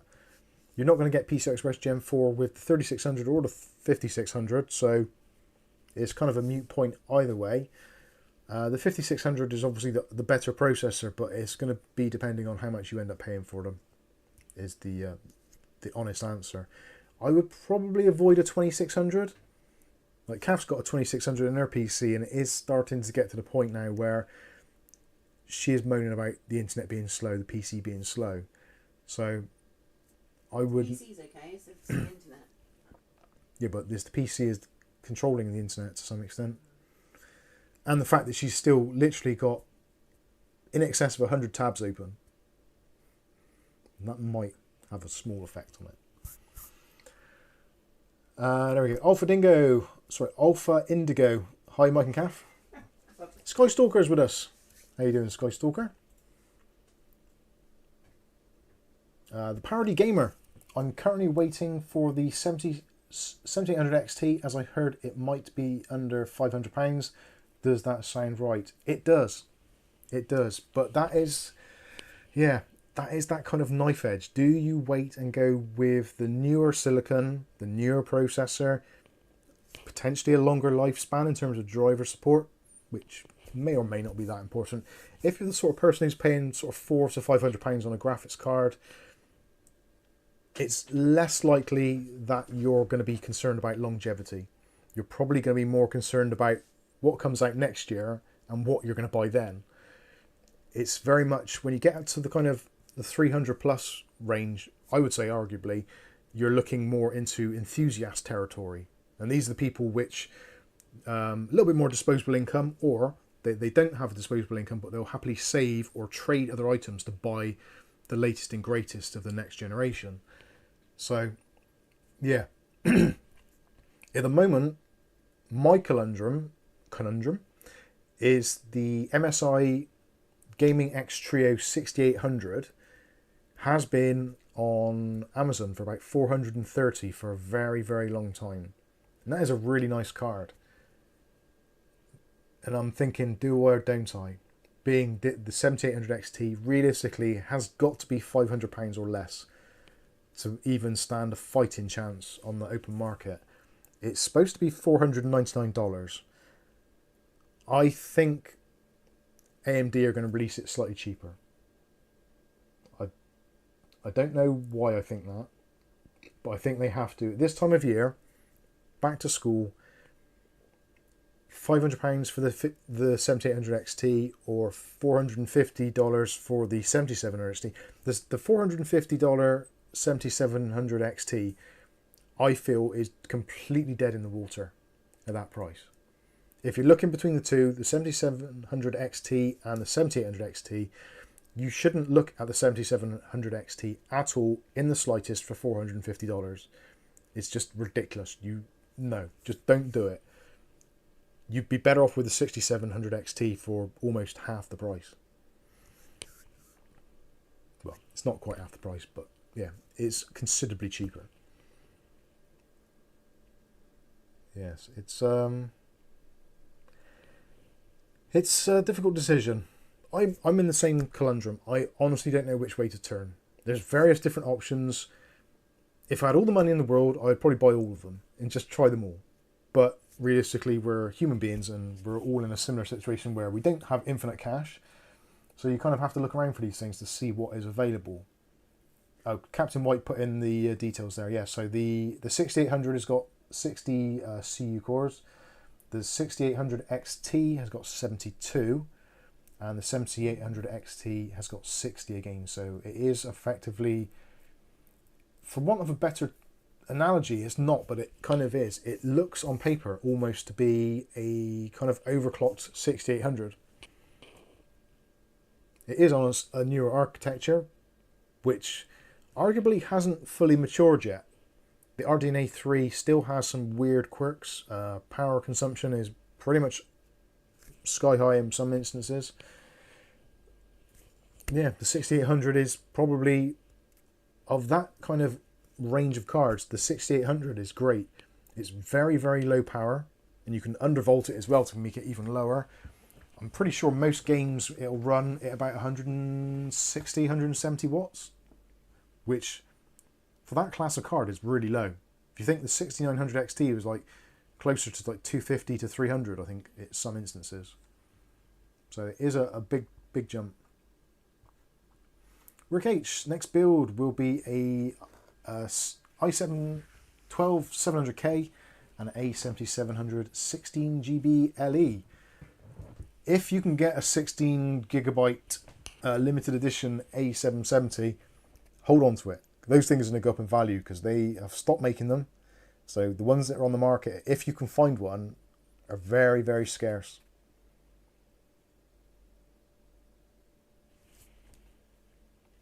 Truck Fan says, do you keep and or display PC part boxes? I do display some of them.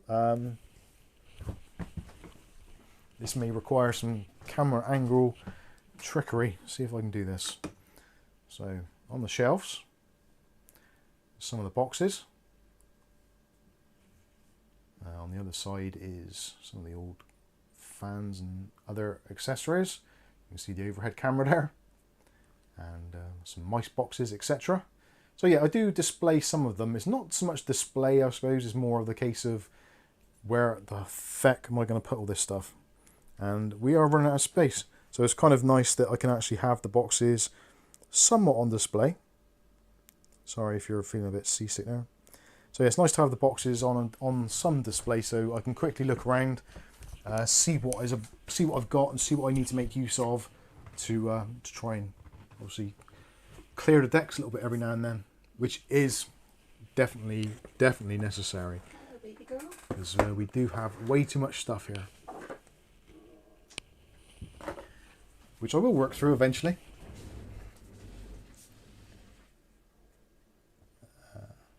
Oh, Babs.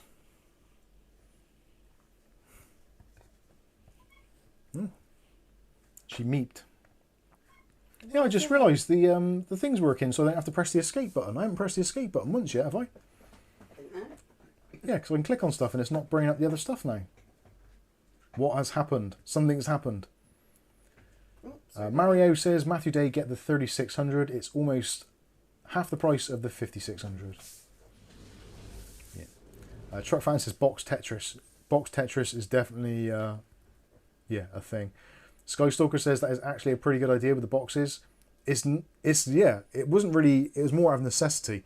Because you think, in this room alone, there's Kath's PC, got my PC, streaming PC, plus all the other stuff that we're reviewing and working on. So underneath my desk currently, there is a John's Bow case and the PC which is built into that. I've also got, next to that is the Dual Dynamic Advanced. Actually, what the hell is that case? I'm trying to think what that is. What is a Dual Dynamic Advanced when it's at home? I'm trying to think, have I actually built a PC that I've forgotten about it in here? The Dual Dynamic. Oh, that is the Ions case. I've forgotten all about that. Jesus.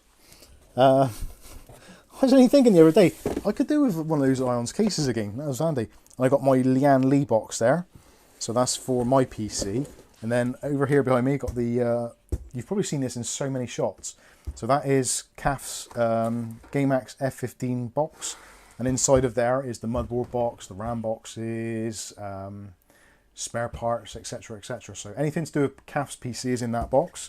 And also I do things like printing out, when I buy a Windows license key from premiumcdkeys.com/mikesunboxing using the discount code mikesunboxing or MUB5, plug, do apologise, no, not sorry, you will save money.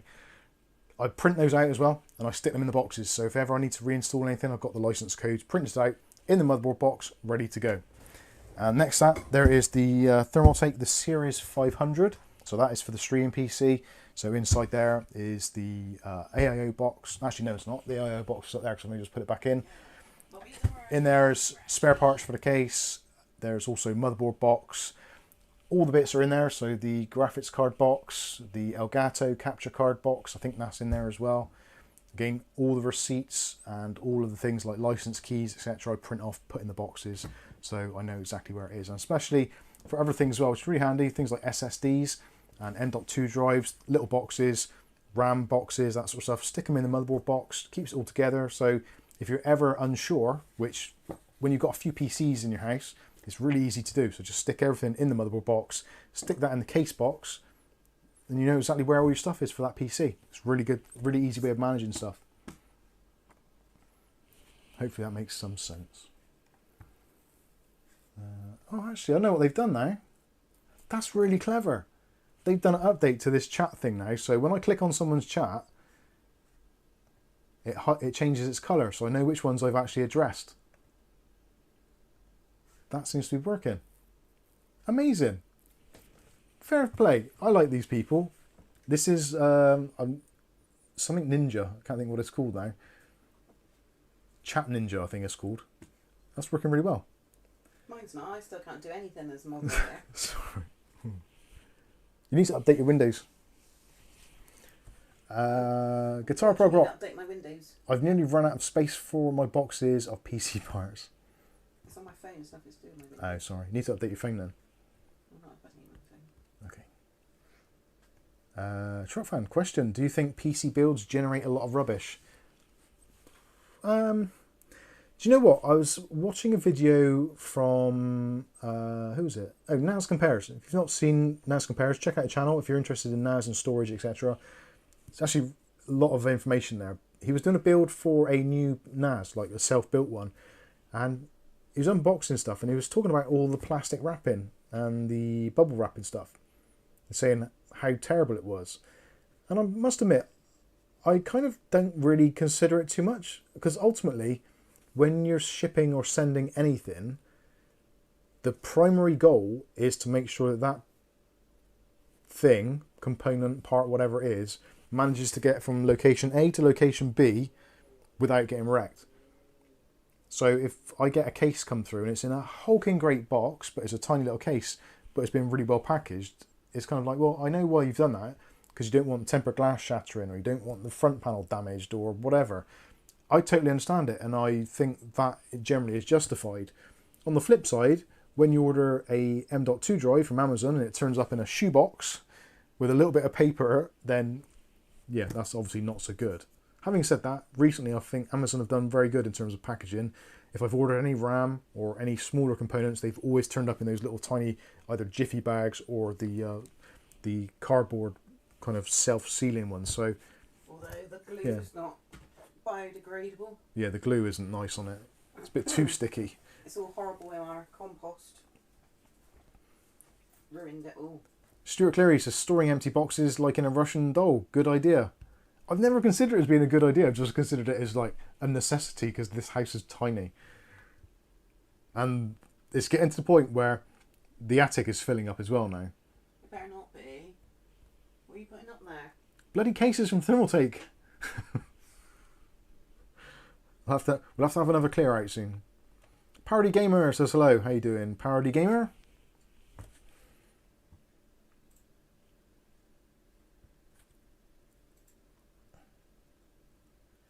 Captain White says the 3600 is a good option as it's supported by basically all AM4 boards. Yeah, at this point, I'm actually well, I'm not surprised, because I guess people that are building PCs don't necessarily know about PCs, which kind of makes sense. Some people might be building their first PC, but I'd still get the questions where people say, I'm buying X board and I'm getting X processor, will I need to update the BIOS? And if it's for AM4 stuff, generally I'm saying to them, well, kind of like the AM4 platform is almost a year or so out of date now, getting on towards 2 years.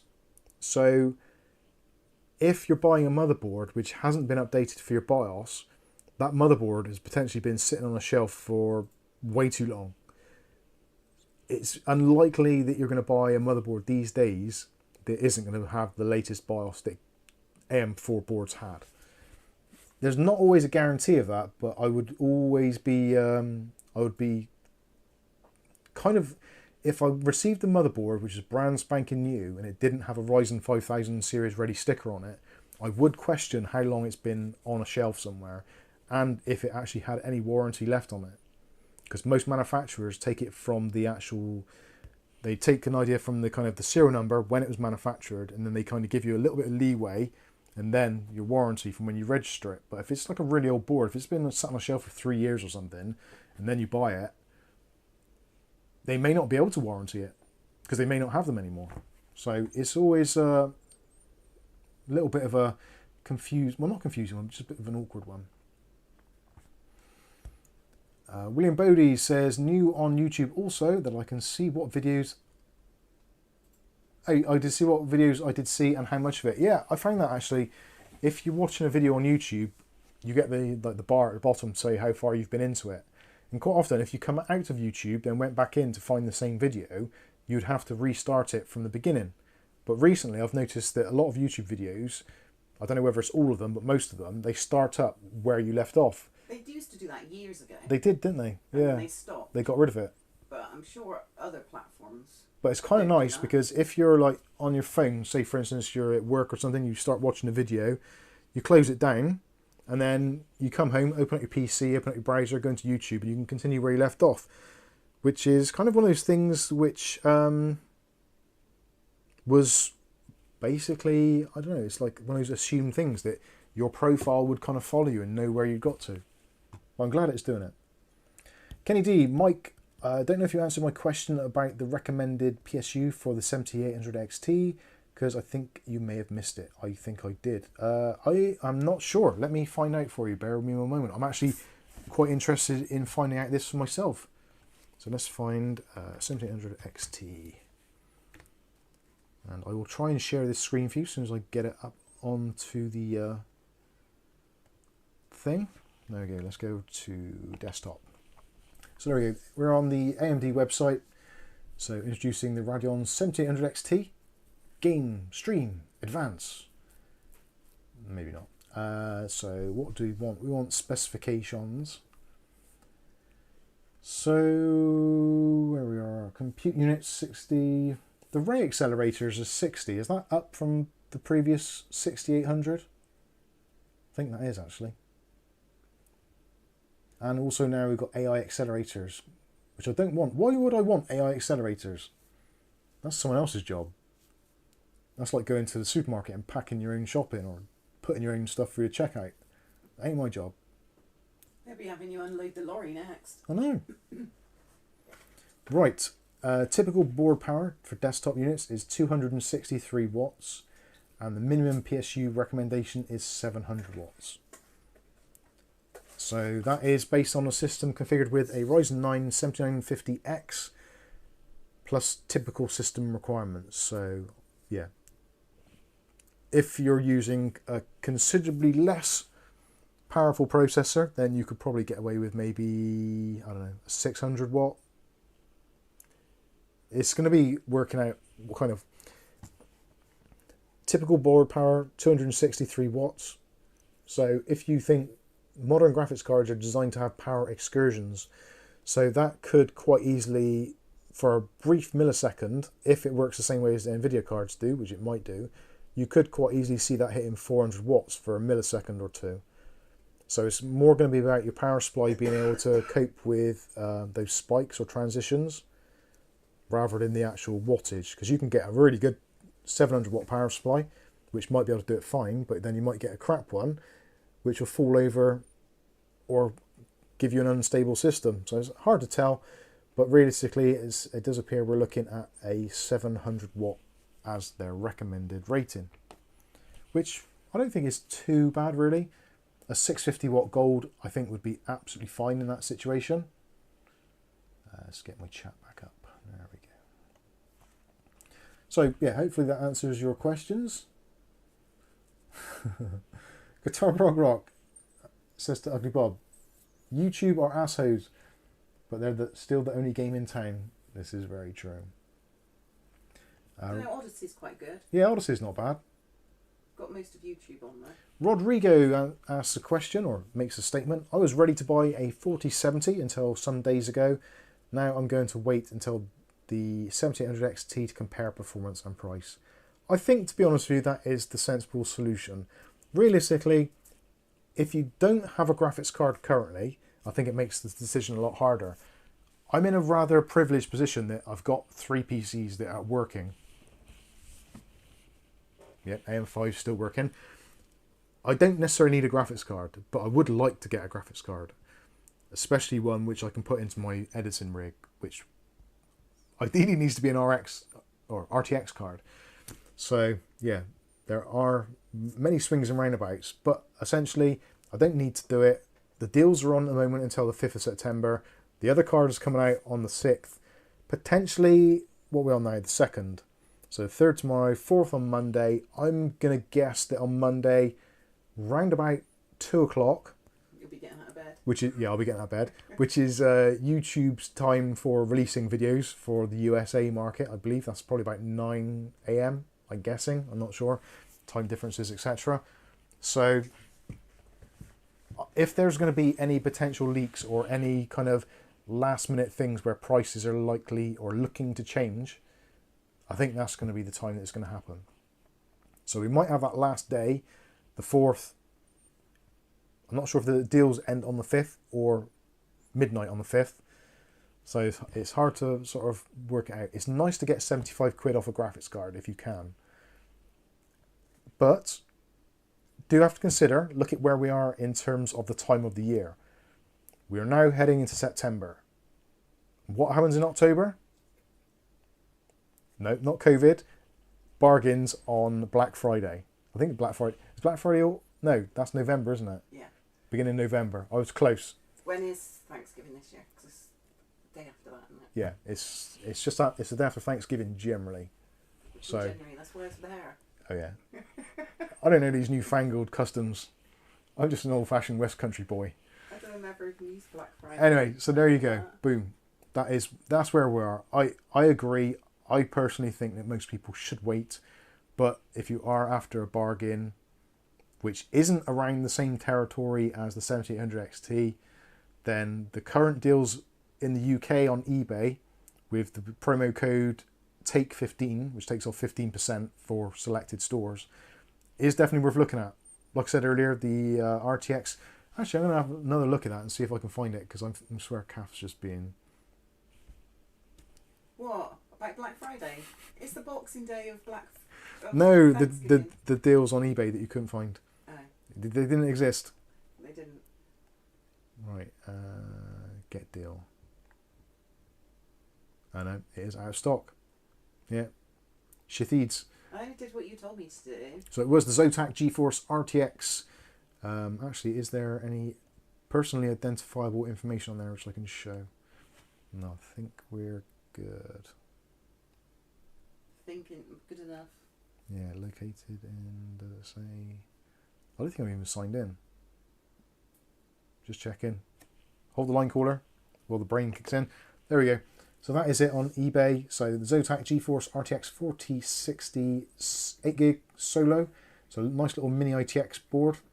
Absolutely tiny. Cute actually. So it was £279.97 of your earth pence, of which there was a discount code, TAKE15, which, there you go, says take £42 off this item. So that will, yeah, take it down. So that expires on the 6th of September, that code. So if there's any other things from eBuyer UK, they've got some pretty good offers. I'm not overly keen on eBuyer per se, but They've also got the RTX 3060 12 gig, similar sort of price. You're going to end up getting that for about 230 quid. That's a cracking card actually, 12 gigs. That's got a bit of longevity to it. You've also got the Radeon RX7600 Fighter. That's the one I was thinking of getting.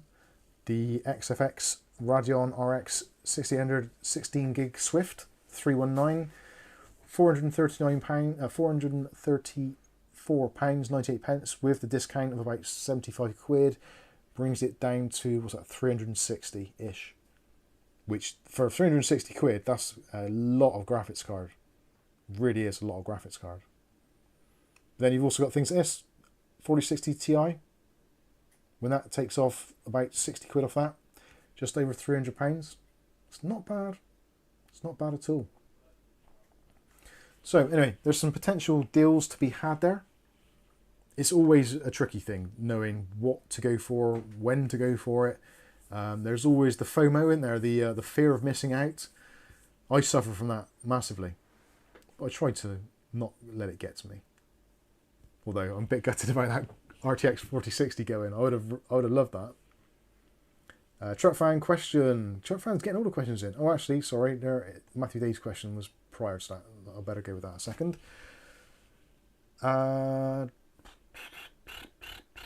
I'm tempted by the Ryzen 5 5500 from Amazon.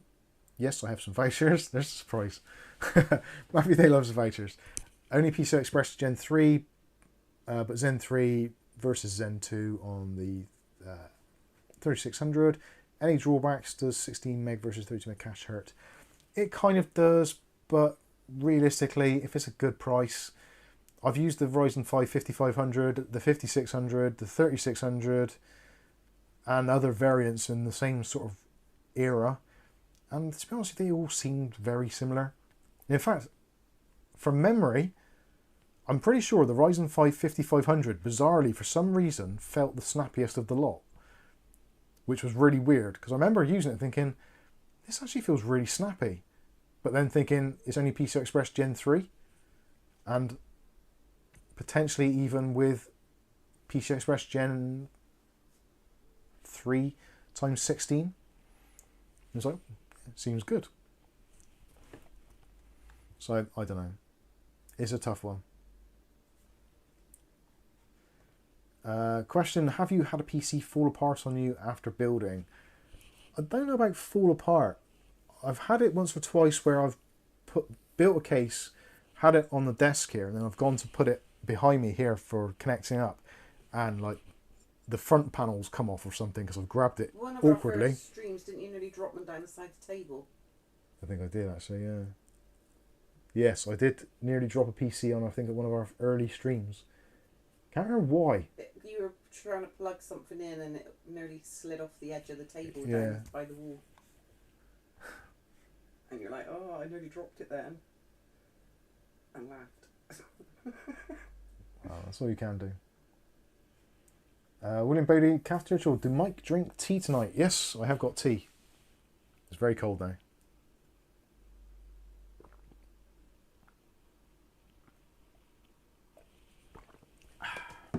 Going to do your list or?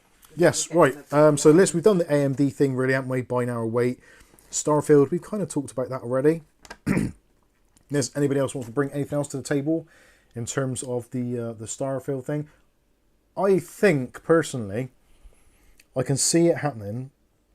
Well, in the perfect world, the RX7800XT comes out, reviews well, I buy one, and I get Starfield free. And then I play Starfield for hours, and you lose me for a couple of weeks. That is probably the ideal thing. If it's like previous Bethesda games, like Fallout 4, which is really engrossing, then I think I probably would enjoy it. I haven't had a game which I've been thoroughly engrossed into probably since Dead Island 2. And now that I've kind of completed that and there's no DLC on the horizon for the foreseeable, it's kind of like, oh, stuck with all Rocket League and Fortnite, which actually Fortnite's quite good because it does change on a relatively regular basis and they are adding new bits and pieces to it. So it does have a little bit of staying power. But it is getting a bit boring, so it would be nice to have another game which is a single player game which can be kind of delved into and just take your time, and then when you've got an hour spare or whatever, you can just fire it up and do whatever without having to rush or have that kind of online demand of other people. So yeah, I think I would quite enjoy that. It's nice to have something else as well. If you don't want to play some sort of twitchy shooter. And I suppose for me personally, being the fact that we are an unboxing channel and we do reviews and that sort of stuff, having Starfield installed as one of those other benchmark games is kind of useful as well. So, tax deductible in other words. It's not as good as it sounds. Tax deductible isn't a magic wand that makes things free. Just, it saves you giving money to the tax man, or at least as much.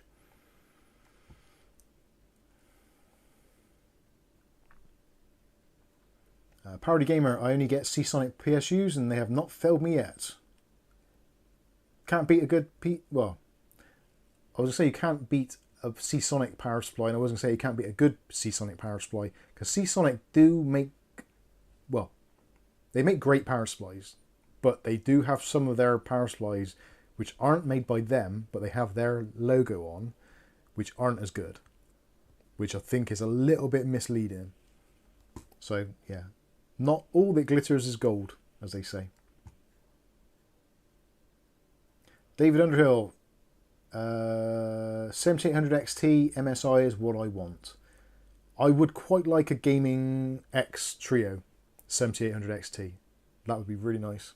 I can't see it happening, but you never know. I think the prices would be ridiculous. The thing is with modern graphics cards, I'll get this out of the way straight away, it doesn't matter realistically if you go for the entry-level card or if you go for the high-end overclocked one with 17 fans on it. Realistically, the difference between the two is going to be extremely minimal. Modern graphics cards don't overclock particularly well. They're designed that way.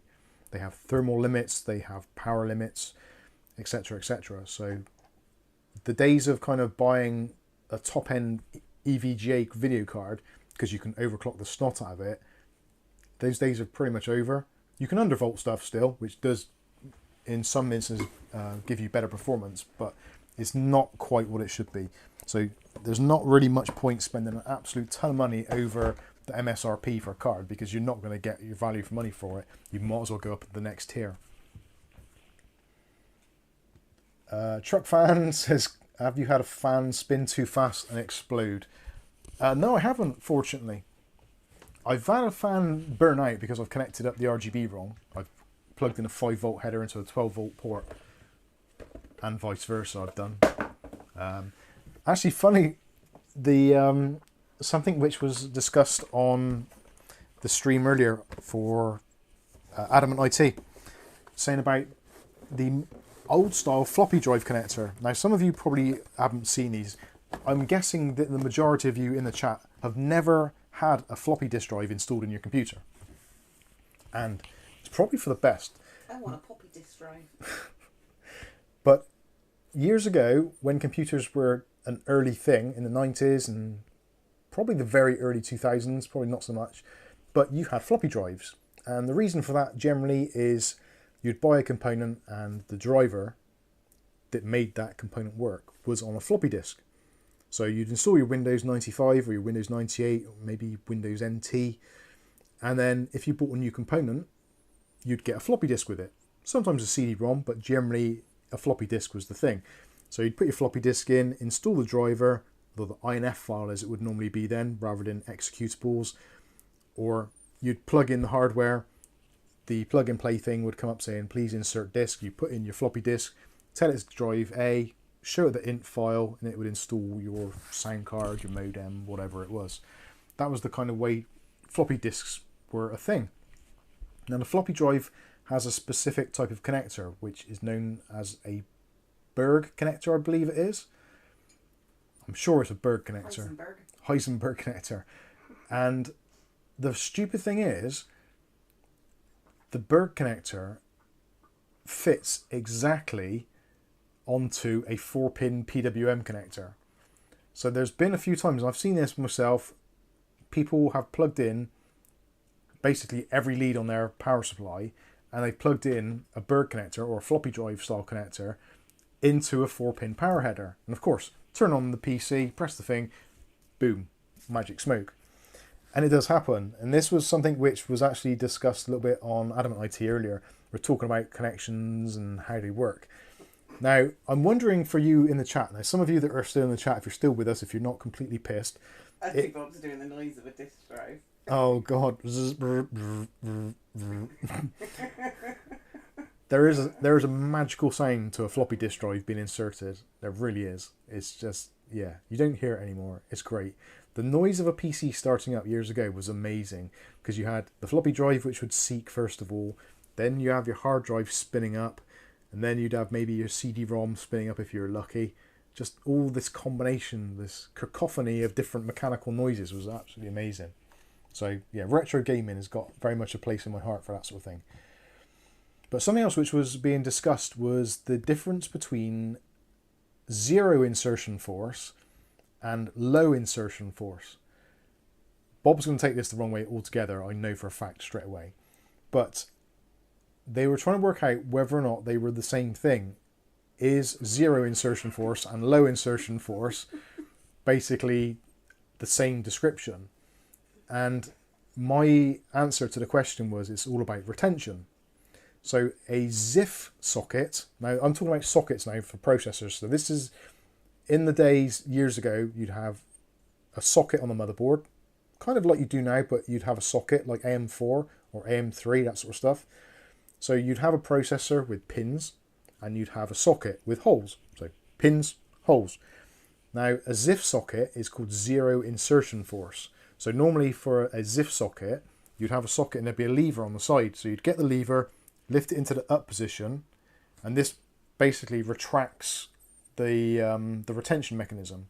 So then you can put your processor in. Once it's in, zero insertion force. So literally just drop it into the socket, not from a height, but drop it in. Shouldn't be any resistance. Once it's in, get your lever, push the lever down, and that holds the processor in place. So that is a ZIF socket. So zero insertion force. The retention mechanism is the act of moving the lever down. Whereas alternatively, you have what they call low insertion force, or a lift socket. David Underhill put it there. All right, okay, I won't read it yet. I'll wait. So I'll say it first, and then see what he says. So a lift socket is low insertion force. So you'd get on some motherboards, especially really, really early boards, like if you had the original Apple II, that had basically a motherboard with tons of sockets on it. Now to install things like RAM chips or a oscillator for your time, you would have a chip which had legs on it, and you would push it into the socket. It didn't require a lever to hold it in place, but it did require a low amount of force to actually get it to sit in. And the act of the pins going kind of into the prongs, that was the retention mechanism. So the pins actually in the socket held the chip in place. So rather than being a zero insertion force where it free falls into the socket, low insertion force meant that you'd line it up and then you kind of have to push it in to make it stay. Hopefully that makes sense. So that was what I was referring to in the Adamant IT stream, but he was talking about ribbon cables. So inside of a laptop or a PC, anything, keyboards, membranes, that sort of stuff, you have like a flat connector with gold little teeth on. On some motherboards, you can push them in and there's like a little blue strip. So that is designed to give you a little bit of insertion force. So that is a lift type connection. But you also get ones where there's a little thing you can flip open and then it just the ribbon cable falls out. So that is a zero insertion force because you lift the clamp up, push the ribbon in, lock it in place, and that is different. So there's a significant difference between ZIF socket and ZIF connection, and there's also a significant difference between ZIF and LIF for both of those types. So I just found it was like a fascinating conversation because it's not something that you talk about every day, but being that I've taken apart a lot of PCs, a lot of mobile phones and stuff like that, where in mobile phones you have an absolute ton of ZIF connectors, but you also have a lot of LIF connectors as well. Anyway, I'm probably boring you all to tears now, so I will stop talking about it and I'll read the chat and see what you were saying about that. David Thompson. David Underhill. Ziff is when the old girl had a lot of girlfriends. Liff is when the young girl had only one boyfriend. Don't get it.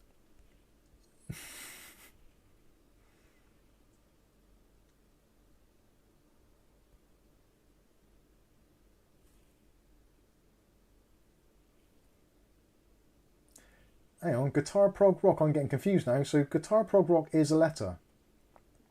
We knew that. Well, we thought that was the case, but we weren't entirely sure. We kind of guessed that because. Kind of knew that, But bizarrely, I think we saw both of them in chat at the same time, didn't we? I think there was once, wasn't there?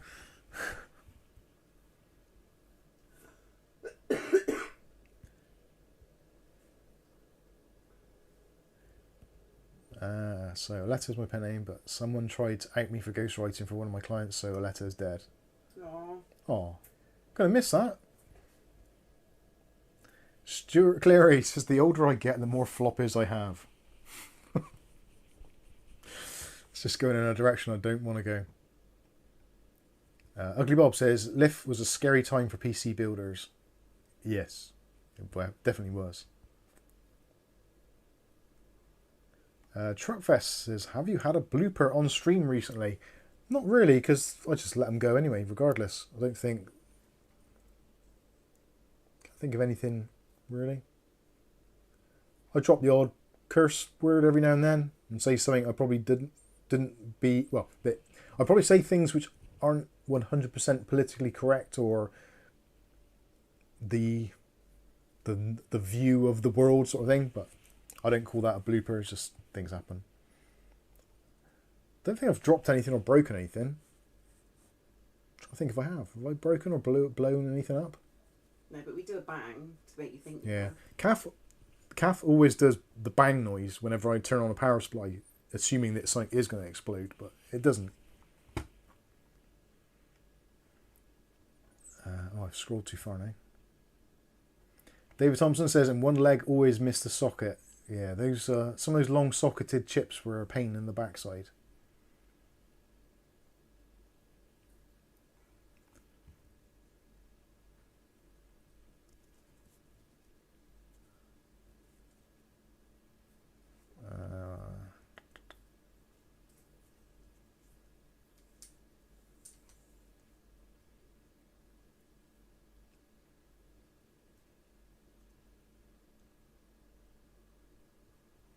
Mookie MC says, I'm betting this is the only YouTube channel talking about Ziff and Liff right now.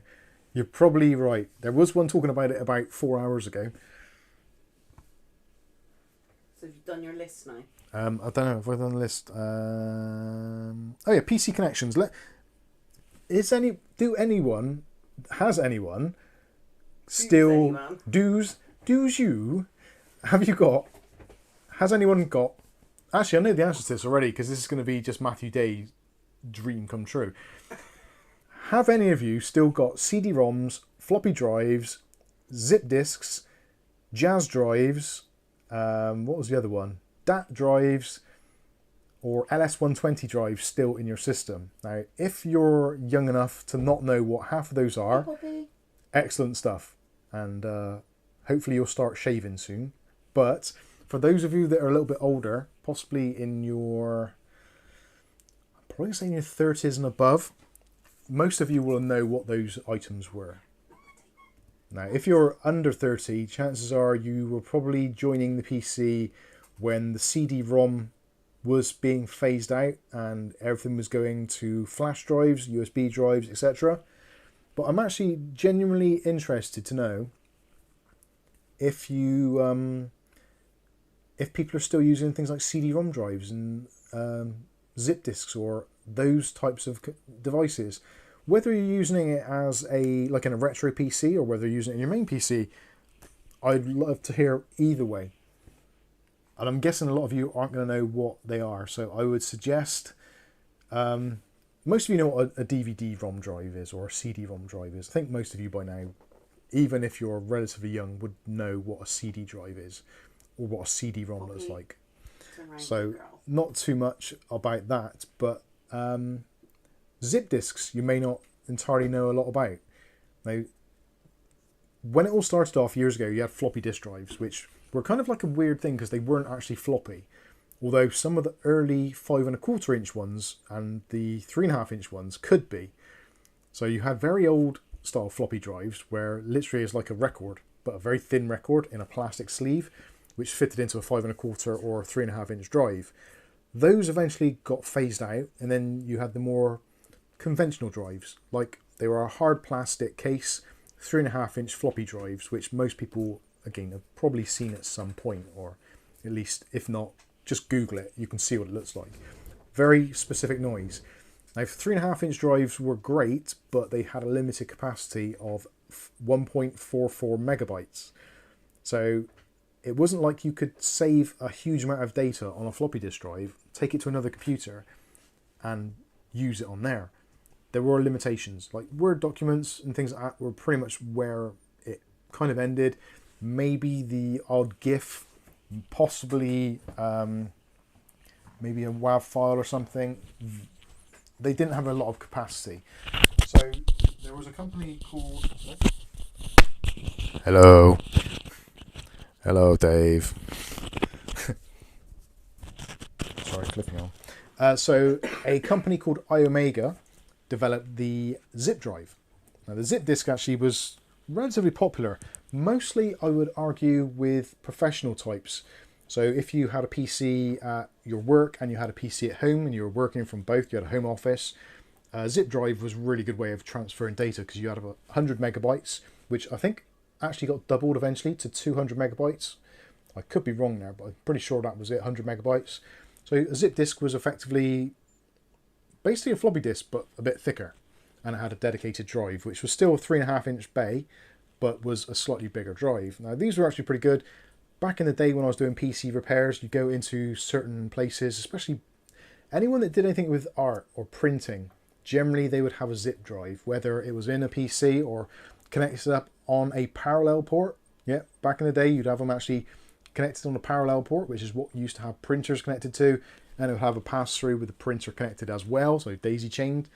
Or if you were very lucky, you might get yourself a USB-based iOmega zip drive, but those were quite rare and towards the end of its kind of era. But they were actually pretty good, they were quite resilient, but you always had the problem with your zip disks is, yes, it's basically 100 times bigger than floppy drives, but are you guaranteed to go to another office where they've actually got a zip drive that you can actually plug it into, a zip disk? So that was its kind of its downfall to some extent, because it came to the point where USB digital storage or USB storage was becoming a little bit cheaper. Not massively, but it was getting cheaper. And the first USB based flash drives were somewhere in the region of about 64 megabytes. So relatively small in terms of what was available for zip drives, but more convenient because obviously USB was becoming more of a thing. This was the mid to early, well, late 90s, early 2000s. So Windows 98 SE was out, which had much better USB support. You also had Windows ME, which had better USB support. Windows 2000, which had USB support. Hello. What do you think about USB support? What do you think? That's you there. You're on telly. Look at that tail. Oh, you want to sit there? She's purring away. So yeah, that was basically a kind of a brief history of it. So USB then, essentially from then on, the early 2000s onward, realistically now, if you need to do anything on a PC, transfer a file, you're going to be using a USB drive. So whether it's a tiny little USB stick, like a 32 gig SanDisk, like the ones we use for flashing BIOSes, or it might be an NVMe M.2 with a USB-C on it. Basically, USB-C has taken over. So it's just an interesting thing that how things have kindly like moved on from one to another. I actually miss floppy drives. I genuinely do. I don't miss the latency and the lack of storage space, but there's something that was always quite magical about inserting a drive, the kind of the mechanical click of when you put it in and it kind of dropped down into the deck, almost like a cassette deck would in your car when you put a cassette in and it like took it in, went in. You'd have that mechanical noise of it all sort of starting up. It was quite a magical thing. So let's have a look, see what we're saying there. Nick Barnes still had a zip drive, but the units were there. They were.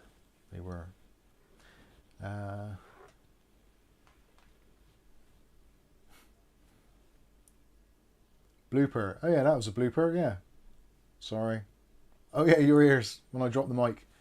My apologies. Skystalker, I had a tape drive as well back in the day. DAT drives were definitely a thing. You were pretty much a baller if you had a DAT drive. Poppy, what are you doing? That's the award box.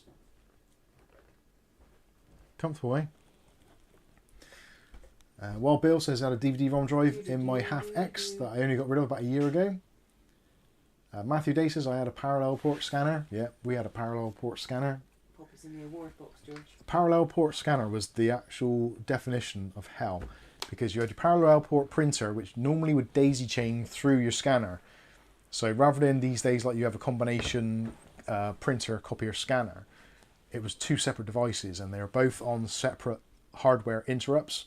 So you had to go into your parallel port settings in your BIOS and go into ECP and EPP and dedicate individual ports which weren't being used by other resources in the system. This was before USB plug and play made life so much easier.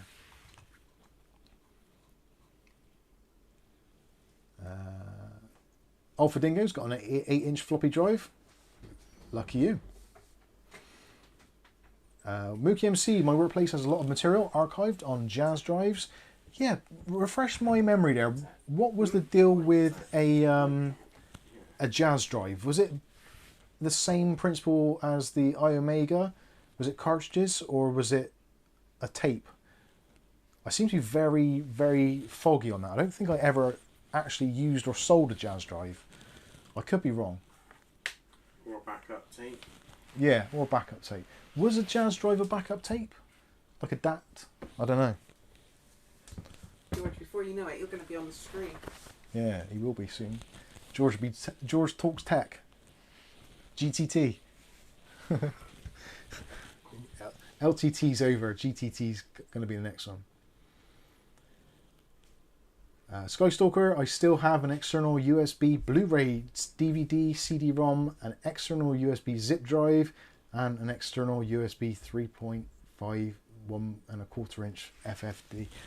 I have been tempted every now and then to get a USB floppy disk. I don't need one, and I don't really want one, but it has been one of those things. It's like they're really cheap. I might just get one just for the hell of it. Although I don't think I'm pretty sure I don't even own any floppy disks anymore.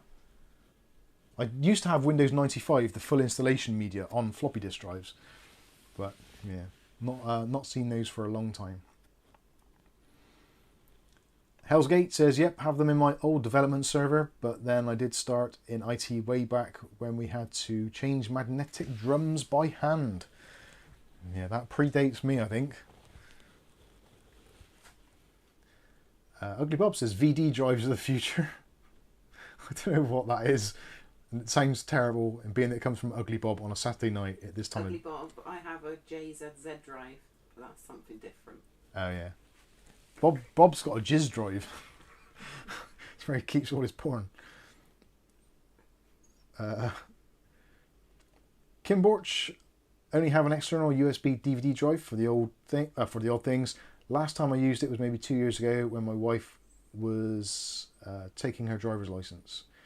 Yeah, I was the same really. I've got the Microsoft Flight Simulator on CD or DVD-ROMs, and I actually bought a drive to enable me to use that.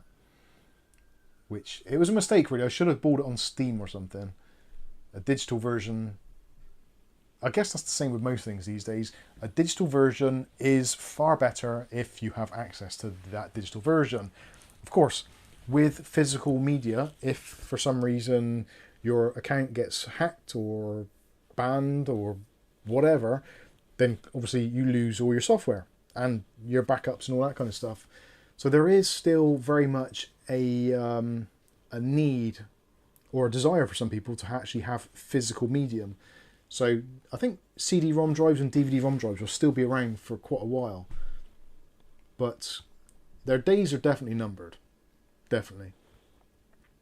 Considering these days you can get an M.2 NVMe and basically you've got kind of 2 terabytes on a USB stick, which is just nuts if you think about it. I was thinking earlier as well, back to in Windows 95, some of you are going to remember this. I don't know if it is in Windows 98, but it was definitely in Windows 95, and there was an icon on the desktop called My Briefcase, which was basically a data synchronization utility. So you could get a floppy disk drive, put it into your computer, go into My Briefcase, and it would create basically a kind of almost like a USB drive, but not. And you could back up files. You could then take that drive, or that disk drive out into another computer that you had at home maybe, or another location. You could work on your document and it would synchronize between the two. Whenever you put that drive into the machine, it would always update it with the latest version and stuff, which was kind of like an early idea of, I guess, what USB was trying to be. But yeah, it was cool times. Ugly Bob says DVD rewritable discs blew people's minds when they came out. They did. I was lucky enough to be in the computer shop when CD-ROMs had just really come out. CD writers had come down to a sensible price. I think they were in the region of about £100. There was brands such as Freecom, which I think most people at some point in the early 2000s would have owned a Freecom CD writer. People like Lighton came out a little bit later in the day. You had brands like Toshiba, Mitsubishi, who's the other one? Pioneer. I always wanted a Pioneer CD writer or DVD-ROM drive, but it never happened, unfortunately. But there were some really great brands which have kind of come and gone. But that whole thing of CDs, being able to burn your own CDs, and especially with things like Napster and Kazaa. Was it Kazaa? Yeah, Kazaa, Napster, all those kind of file sharing programs where you could basically download an entire album of MP3s and burn it to a CD, and suddenly you had all the hits that are in the charts available literally from downloading onto a computer and burning onto your own drive. Then you could go to your hi-fi or out into your car, put it in your car and listen to music as if you'd bought a CD. Piracy had come into its own, and burning CDs was basically like, it was just an insane time for computing. You were finding people were buying computers or building computers purely so they could duplicate CDs. And even in the shop I worked in, we were selling disc duplicators.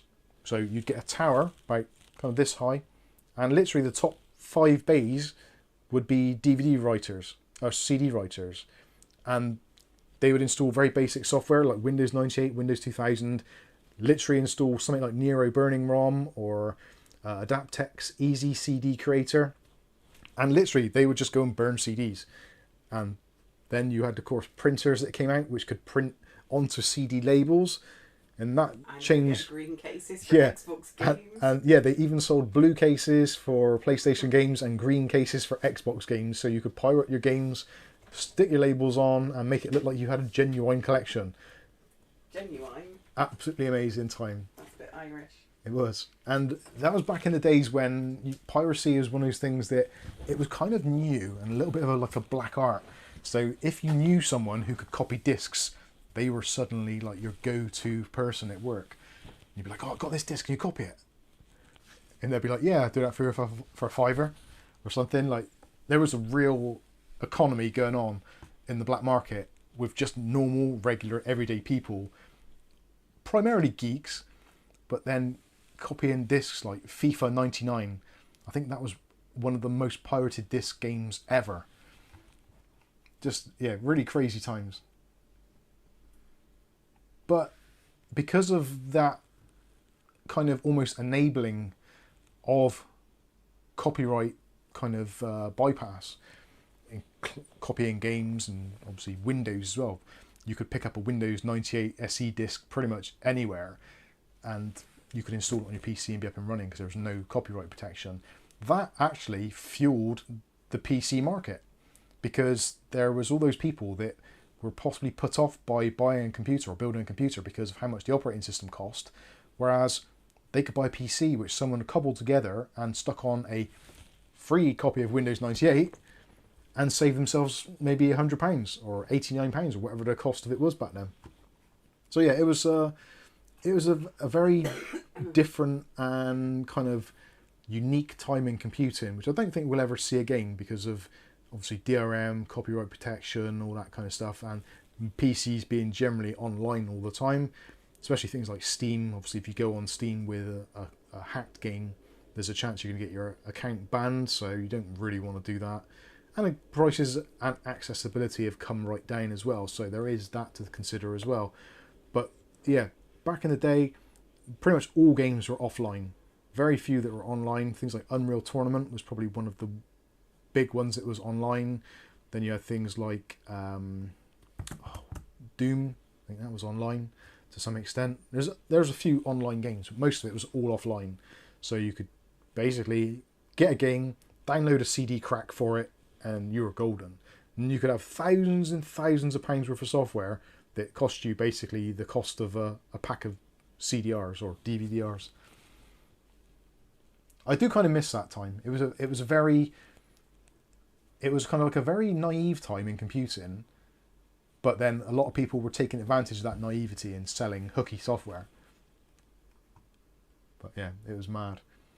Skystalker says there, being able to play MP3 files from a CD drive in your car stereo blew my mind back in the day. You could have hundreds of songs on one CD. Absolute madness. And then you had the thing where not all car stereos would play MP3s. They'd only play CD files. So then you were basically copying a disc for disc or making up your own compilation discs, which lots of people did.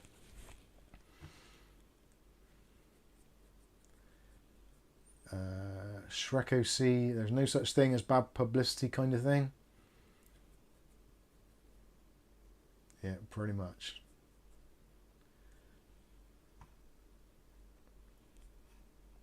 Skystalker says we used to trade DVD movies that neighbours would rent and bring us to copy. All it cost was the price of a blank DVD. Yeah, those were the days. And then we had, when they realised that DVDs and CDs would be copied, they tried to do it to try and digitise things. So of course then a lot of people moved over to DivX, which not many people can remember DivX, but I remember it very, very clearly. Now DivX was a compression technology, very much like, I'm guessing, like kind of MP4. You assume MP4 now. Normal video is MPEG and MPEG 2. Now MPEG 4 is a compressed version of it, which DivX is like a codec or a layer, kind of like AV1 is now, that sort of thing. So it's like a compression tool. Now you could get, basically, rather than download a 4.7 gigabyte DVD-R movie to copy onto a disc, you could download a DivX version. So it was basically a kind of like a shrunken down version. Normally they were designed to fit on, ironically, a 700 megabyte CDR. So the theory was you would download your DVD quality movie in a slightly lower format, stick it onto a CD-ROM, which was much cheaper than DVD-ROMs at the time, and you'd have obviously much less file space, but for want of a little bit of tweaking, almost the same quality. Especially, you buy that KISS DivX player? So we actually bought a DivX player, which was a DVD-ROM drive, which also played DivX's natively in hardware. So the theory was we'd get movies, I didn't say download, we would get movies, convert them to DivX, and let the kids watch DivX movies. And then if they got sticky fingers or wrecked a disc, you could give them another disc. I'm not going to say how we give them another disc, but not E.T. You can understand what I'm saying. So yeah, DivX should have been the future, but then there was lots of other codecs, and people decided that because DivX kind of sold out a little bit to some extent, trying to sell their own DivX players and maybe slightly restricting the hardware, it all kind of went a little bit pear-shaped. Very much like 3DFX Voodoo, which someone's just put in the chat there. So yeah, that was the days that I remember and that I miss. Good times overall.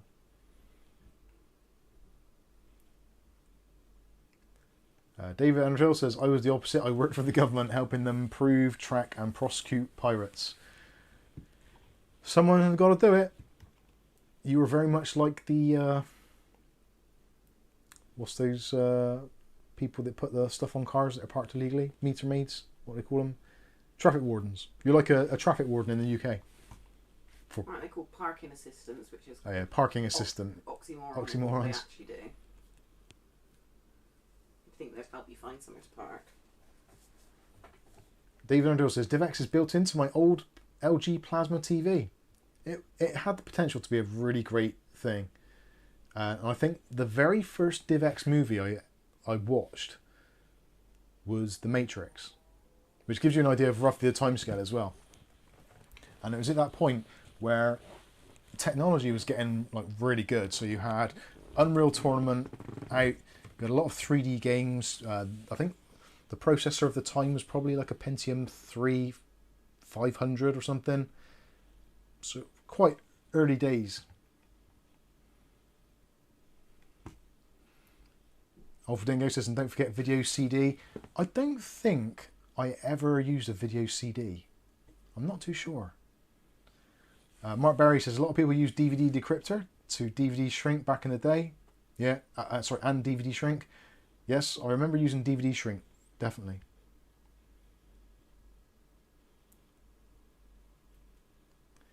Mookie MC says, the initial release of DivX as a media format was on June the 11th, 2005. No way. It was earlier than that, wasn't it? Surely. I'm sure we had it in the old house. Yeah, DivX was around way before then. Truck fan question, do you think we should bring back physical games but on USB drives instead of CDs? I don't know. Now, there's probably a reason for that. Actually, this goes into the next part of something I wanted to discuss, which is data backups. Now, if you've got all your family photos or your business accounts, I don't know, just things which have a value to you, whether it be sentimental, whether it might even be something as kind of mercenary as what are they called? Oh God, Bitcoins. Like Bitcoin locker, that sort of thing, or Bitcoin addresses, you might have that backed up somewhere, which obviously you should, because if you lose your Bitcoin key, you're kind of screwed. So backing up things is potentially very important, and most people don't do it. Almost, I would probably guess from the amount of people in the chat at the moment, there's a good 50 or so of you currently watching. So let us know in the chat here who has actually backed up their PC this week. No. This year, no.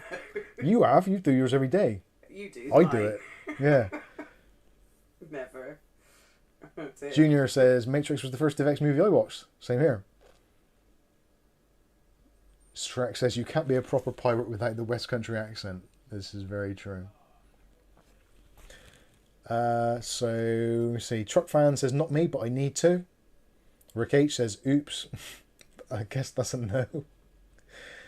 Collins, never back up mine. Equalizer, not this week. Next month, cloned my NVMe. Dom says, not me, but always thinking of backup. David Thompson, I have dozens of people bringing dead laptops asking me to recover 10 years of baby photos. Yeah. Skystalker, I've not backed up my PC since I reformatted it 6 months ago. Really should do it.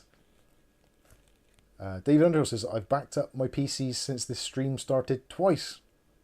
So you must have your set for hourly. Good man. Didn't we have a CD at my mum's house of all our photos or something? Yeah, We'll have to look at what's on there. Because I lost all my photos, didn't I? Because OneDrive stole them. Ugly Bob says, yep, do mine weekly on a NAS and then clone my hard drive once a month and keep it at work. Good work. That is great. That's the perfect way of doing it. Well, not perfect, but I don't think there is a perfect way of doing it. But David Thompson says my HP micro server was reactivated this week. Hopefully you get your backups done. Des Duckers, yes, backup on Mondays. Good stuff. Matthew Day, Silicon Power stuff's good. PCIe 4 is backward compatible to PCIe 3, yeah.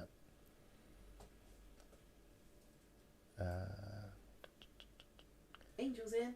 William Bodie, I got an SSD 2TB in the PC where I put all things in some. I copy it over to USB SSD 2TB. Good stuff. Angel's in the chat. Hello, Angel. Hello. Hope you're having a nice holiday.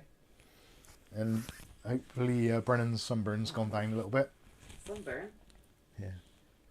Oh yeah, I suppose it is burn. Suntan I was thinking of.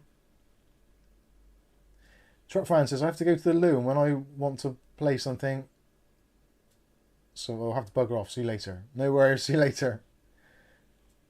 Guitar Prog Rock, I back up my PC with an external NVMe M.2. A Rally, not backed up. Alvadingo, everyone, get a NAS, do your backups.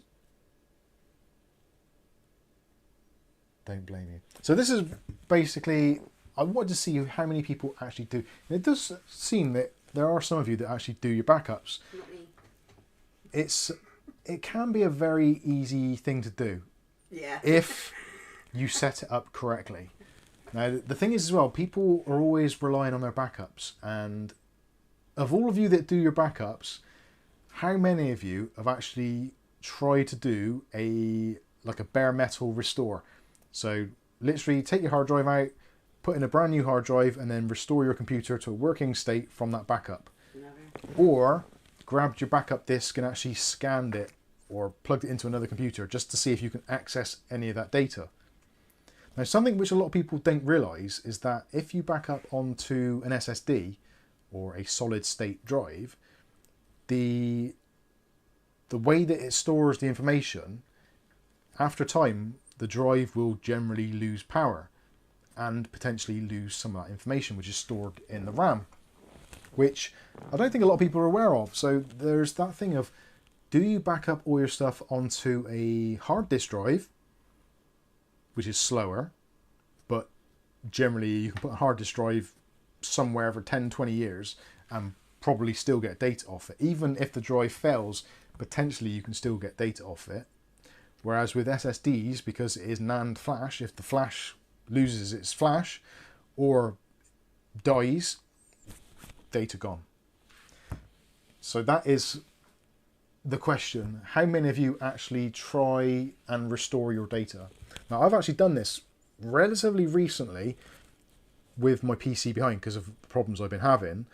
I literally wiped it, or basically got another drive, put it in there, and restored my PC to a working state over the NAS, over the network. And actually, I was surprised how well it actually worked. Very surprised. Is it still outside? I haven't seen there for ages. So yeah, it can be a very easy thing to do. Now, having a NAS is not a cheap thing to do, and depending how much data you need to back up, that potentially can also be expensive as well. But it's becoming more and more evident that if for some reason either the power grid goes down or, God forbid, something like OneDrive or Google Cloud, any of that stuff, if it gets compromised, or say for instance you're someone who uses OneDrive, which I know a lot of people do, you get a terabyte of free space in some accounts, or if you've got in early, like 5 gigs, 10 gigs, 15 gigs, whatever it is, which might be enough to back up your important documents. But what happens if Microsoft turn around and say, well, you've been a very naughty person, so we're going to take away your OneDrive account? Now, it may not happen, but there is always the potential. And of course, with Google being Google, if you don't abide to their terms and conditions, like on YouTube, if you say bad things or whatever, they can restrict your access or remove your access altogether. So if you've got a Google account with all your photos in, or your Google Drive with like important stuff in, what happens? Or something else not quite so draconian, what if you lose access to the internet? Maybe for a day, maybe for a week, maybe for a month. What happens then to all your data? It's actually a question that I do kind of ponder quite often, which is really sad. I shouldn't do, because realistically, what does it matter? Even if all of the PCs in here died and I had to start a game from scratch, yes, it would be an absolute nightmare and would take probably weeks, if not months, to finally get everything back as I wanted to. And no doubt there will be some games, some accounts that I just won't be able to access because they'll ask for either two-factor authentication or backup codes, IP addresses, all kinds of stuff which they might want to use to give you access to your accounts back. Same with bank accounts. If you lose access to the internet, how do you pay for things? So it's the same with data. If you lose access to the internet, if you're relying solely on a cloud backup, what do you do then? If you're relying solely on a NAS or a USB drive that isn't every now and then moved outside of the premises, so if, God forbids, you get broken into, PC gets stolen, there's a fire, whatever it is, flood damage, etc., etc. What do you do? What is the best solution? Now, in theory, the best solution is you have a physical copy of your data on the machine you're using. You have a separate physical copy of that data, either on-site or ideally some other site, and potentially have another cloud-based service. Now, whether that's your own personal cloud, like a NAS, or whether it's something like a Google Cloud, a OneDrive, Google Drive, Cloudflare. I think it's Cloudflare. Who's it? There's a company that does the online backups, etc. Some sort of paid service even. So it's really like, where do you stop? Now, I really wanted to make a video on backups and how to do various backups, but then I'm thinking most people realistically don't care, and a lot of people don't care until they lose their data. So until they've actually been through that, they don't have the need or the urge to back up their data, because they just assume that if they take it to a PC store, they'll be able to get it all back, which generally isn't the case. So I don't know. Let's see what you guys are using. Now, speaking of which, actually, I'm gonna, while I quickly look at that chat, I'm actually gonna grab a M.2 enclosure, which I'm sure I've got here somewhere. Is that M.2 SATA, SSD? No, NVMe, there we go. Oh, okay. I have got some drives here. Which one is the cheapest? You should never do that. You should never put your cheapest drive into a backup unit. 32, that's the same speed. Is that 2 terabytes? Yeah, I'll do. Okay. So I'm actually, while I'm doing this stream, oh God, getting old. I'm going to show you how easy it can be to actually create a big backup drive. So this is a 2 terabyte SSD or M.2 drive. You can pick these up for about 60 quid, if not less. So 2 terabytes, that's a lot of data. Double what you get from like a OneDrive account if you signed up to OneDrive. So all you need to do is to get one of these and a caddy on a USB, and basically you can copy all of your data onto it and either carry it around with you, keep it safe, or you can, well, I don't know, you can do whatever you want to it. You can put it in a safe. If you've got a fireproof safe, stick it in one of those. Again, it's all going to be down to the individual and how you want to do these things. Now, I was actually sent this for review a long time ago, and I've been meaning for ages to do this because I do my backups on my NAS, like I do with Kath's computer, my computer, the streaming PC, etc. So I need to actually have that off-site as well. So what I'm going to do is I'm going to put my NVMe drive in here. I'm going to back up my NAS to this, and then I'm going to take this off-site. So that way, if anything should ever go wrong, I have at least got some access to it, which is kind of smart. Now, how does this work? Hey? Yeah. If there's an EMP, basically we're screwed. So that's probably not so good.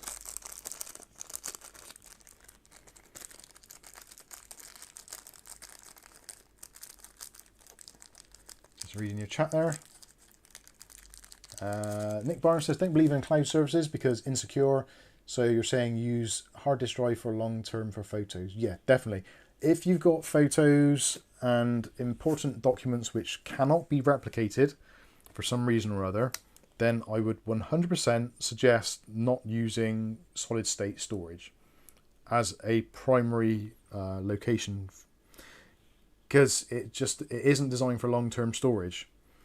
That was never how it was designed to be. So yeah, you shouldn't really do that. Ideally, hard disk drives are the more secure way of doing it, as long as someone doesn't drop it. So if you are going to store a hard disk drive, store it in some sort of foam box, and ideally with some of that silica gel in there as well that you get with trainers and things like that. Put a couple of things of that in there just to, if there's any moisture, just to remove any moisture. Again, depending where you're storing it. If you're storing it in somewhere like a safe, in some old building, then it's probably going to get quite humid in there or damp. So I would consider doing that. William says, I get a lot of lag here, but only on this stream, not on anything else. And I think Stuart was joking saying you are being partly blocked by Mike. Can you just explain he's not? You're not being, no. We're not doing anything. The stream is at a very high bit rate at the moment, so let me try. I'll change the bit rate and see if that is it. Rate outputs.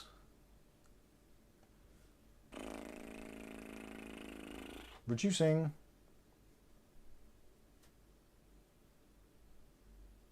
Oh god, that's going to take forever. Kieran, sorry, I was asleep. Can you do Dom above? Hang on. I don't know if I said 500. I think you did earlier. Did I? Yeah. I'll do it again. Right, there we go. Let's drop the bit rate down. And there we go. Bit rate's right down now. That should be better. Can you answer Dom, Dom? dom, dom. Question, do you save all your videos on backup as well? And how much storage is in your NAS or other backup devices? When it comes to videos, I don't always practice what I preach, to be completely honest with you. So what I've got at the moment is on the NAS, I generally keep all the footage and the files, so the kind of project files for every single video. Now, normally I put those onto the NAS until it gets to around about 4 terabytes. When it gets to about 4 terabytes, I then have somewhat of a purge and basically just get rid of some of the older stuff which is on there. So at the moment, I think we've probably got most of this year's videos on there. Not all of them possibly, but it is time almost for another purge. So I normally keep them for a little while, at least until the video is actually aired, for sure. And then what I tend to do is, after the video's aired and it's been up for a while and I don't have to do any edits to it, then what I'll do is I'll go into the NAS and I'll sort all the folders and then just keep the main video file which has been uploaded to YouTube. So that's normally somewhere in the region of about, I don't know, a gig, maybe 3 gigs at the most. Whereas if I store the entire project, it could be like 40 gigs per project. So I'm doing like a 40:1 downsizing ratio of the actual footage. Now I don't have the original files, so if I ever did need to do an edit or redo a video, I don't have the original files, but being that most of our stuff's uploaded now in 4K, the footage is kind of okay if I needed to bring it in for anything. Worst case scenario, I could always go over to YouTube and download the video from there, because they do keep there. Yeah, and they're also on Odyssey as well. So there's various ways of getting around it. So yeah, I don't really keep a great. Oh no! Not anywhere else, are they? No. There's 2. I just dropped my plastic bit. Where did that go? Oh, that's the worst thing about dropping plastic bits. You don't know where it's gone, because it didn't. Oh, I heard it. I heard it. It dinged. I'm really making a meal out of this. So a little plastic little tab doodah goes on that end.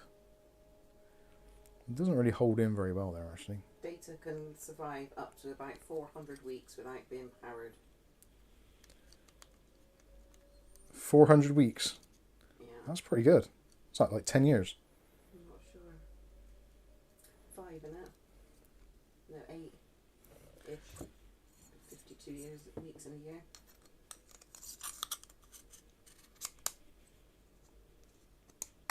Right, there we go. There is our USB backup drive all done and dusted. And all I need to do is got a USB Type-C on the end. So now I can attach this to my NAS, transfer basically the footage and stuff that I need on there. To answer the question about the NAS, so our NAS is a Synology. It's the 420 Plus, which we reviewed ages ago. And been really happy with it. So there's four 4TB drives in there. And it's in RAID 5. So it's got one parity disk. So that takes 4TB off, leaving you 12. And of the 12TB, because of formatting and file overhead, I think it takes down to about 10.5 terabytes. And of which I've used probably at the moment about 4, I think. 3 or 4. So what I'll do is, most of that, 4TB, I don't really need a backup of. The videos, I could probably live without. I could delete the videos and it wouldn't really bother me at all. I'd be like, oh shit, but it wouldn't really bother me. It's not the end of the world. My more important thing is all of the data from Kath's PC, my PC, and the stream PC. Because ironically, those are the ones which, because of the things we keep on our PCs, like project files, templates, software, all that kind of stuff, it's just a major pain in the ballsack to have to set it all up.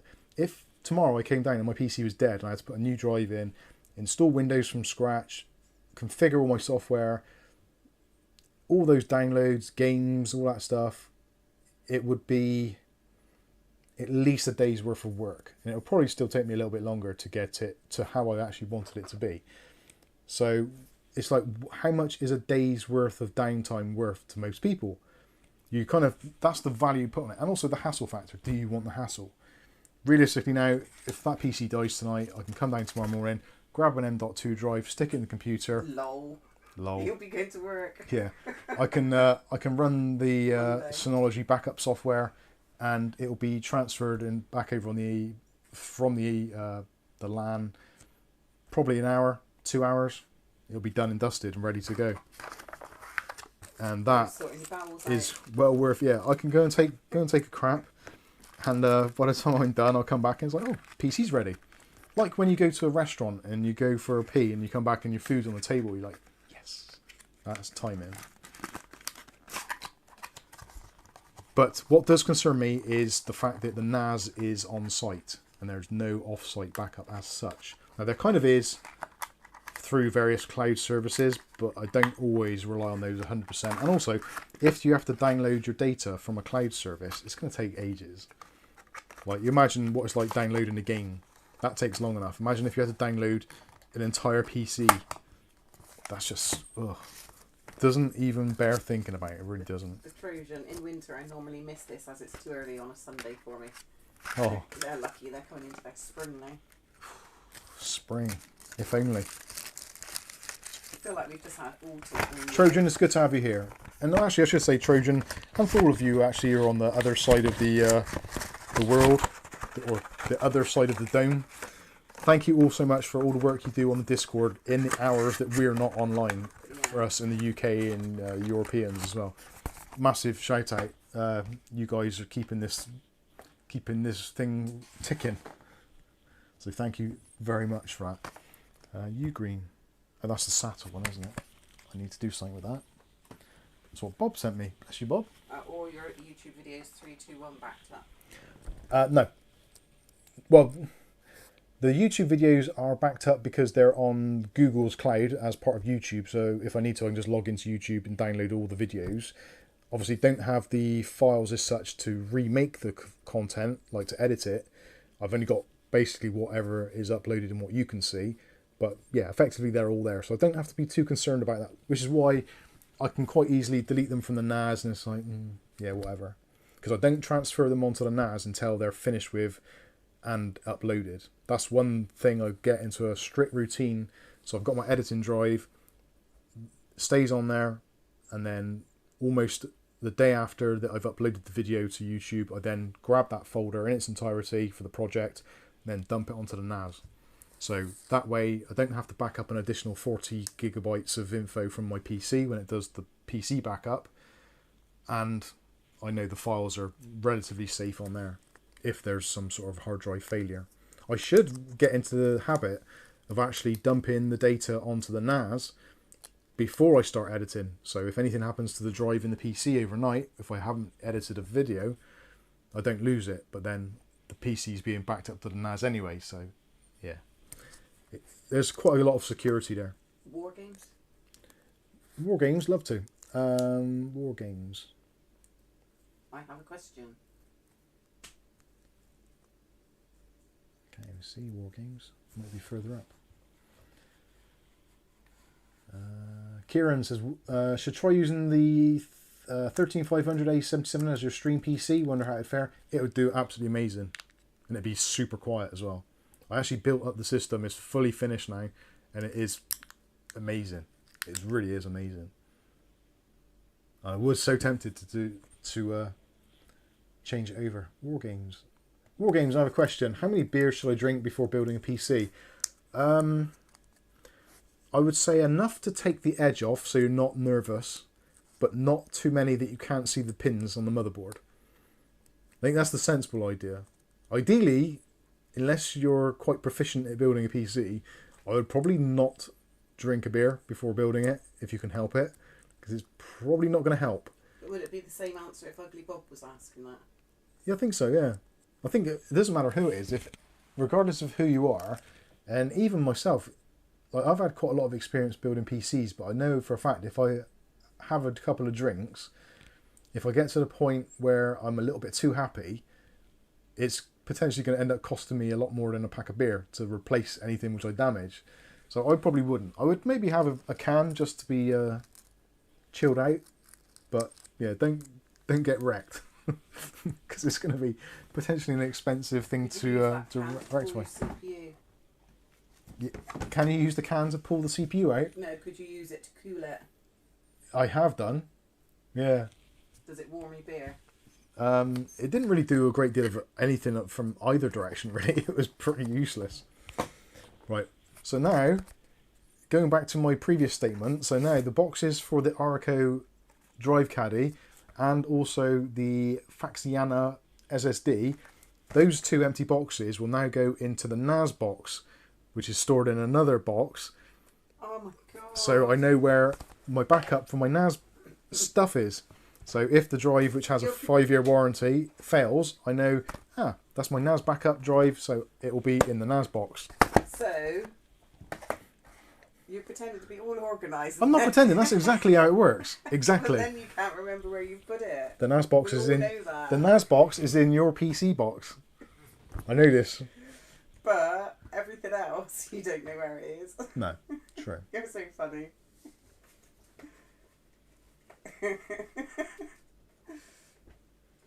Oh, you little Russian dolls. My Russian doll.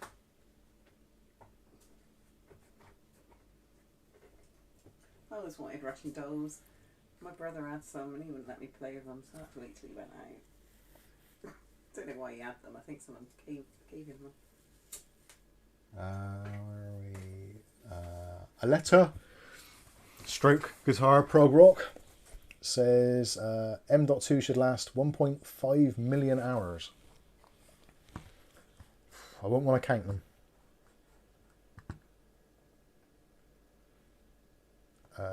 Kieran says, I've noticed my 13500 runs at 30 to 50C no matter what. A lot of the time in the games it sits in the mid 40s. The 13500 as a processor is a fantastic bit of kit. It really is. I genuinely like the 13th gen Intel setup. Hopefully when the 14th gen CPUs come out later in the year or early next year, they're going to be awesome and a sensible price. The only thing at the moment that Intel don't really have the competitive edge in really any of the segments. AMD are pretty much beating them across the range. I can't think of any particular segment where they do better. Like the mid ground, like the 12600, you can pick up for like 175 quid. But for that, you might as well get a 5800X, which is arguably a better chip and cheaper platform to buy for. Skystalker says, interesting. I have some 10-year-old Kingston 64 gig SATA SSD. Last time I checked, it worked. Yeah, it's worth, if you can, with going back to solid state drives and them kind of losing their charge, so to speak. It's a really simple thing to do. Just put a task or make it so that every, I don't know, 6 months to a year, if you've got a backup drive which you don't touch, just plug it into a PC and just do a quick verify that the files are actually there and accessible. Not long, an hour or a couple of minutes just to get some electricity going into it. That's all it really needs, just to kind of re-energize it. But most people probably won't do that. They'll get a backup drive, stick it into a box, and forget about it for years until they either move house or whatever. They're like, oh, got a backup drive here which I didn't need. That's the lucky people. It's the ones that don't need it. It's awesome.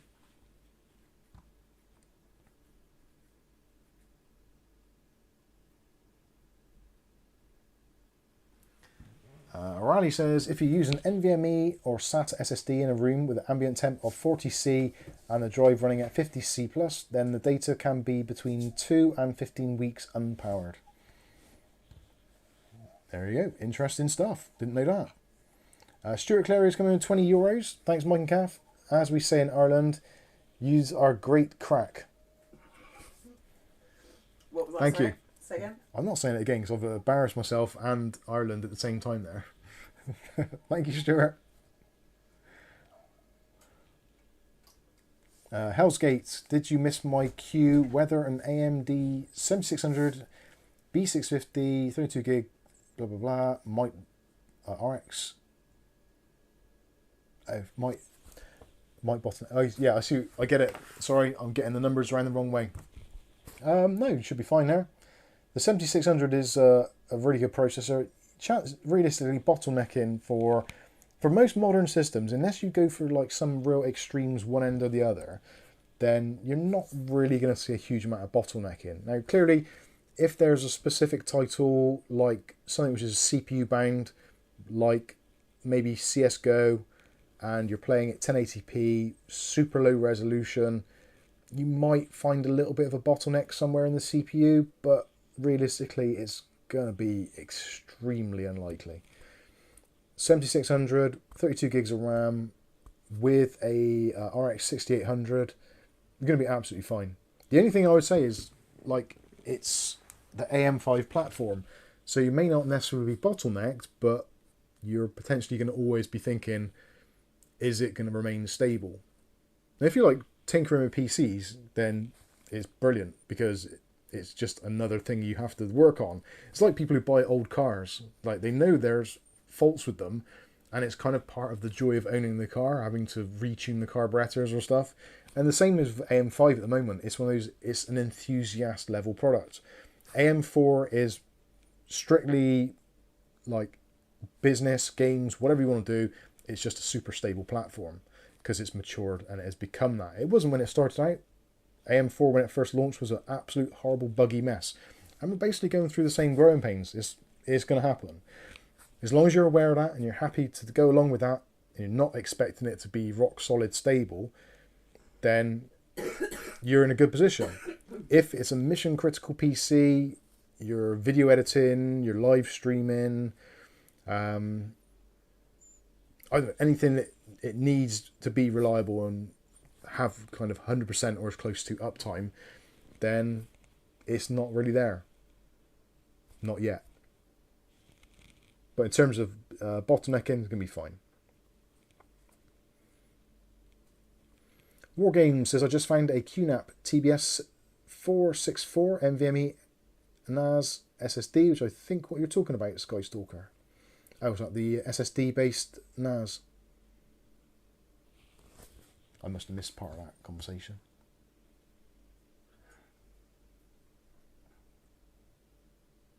Rick H says, hey, I would do the Russian doll PC box as well. I think it should be, it's one of those things. It should be done. The Trojan says, I tried to play Starfield on my lounge room PC. 2200G, RX 570 yesterday, and it doesn't work.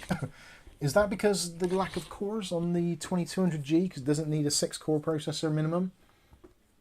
I'm guessing the GPU is probably a little bit underneath the limit as well, but Who knows? Oh, War Games. Is there an M.2 NAS box option on the market? Yeah, there's a couple. Asus Store do 2 that I know of. One's a 4 bay and the other one's a 6 bay. So basically a silent NAS. Pretty good.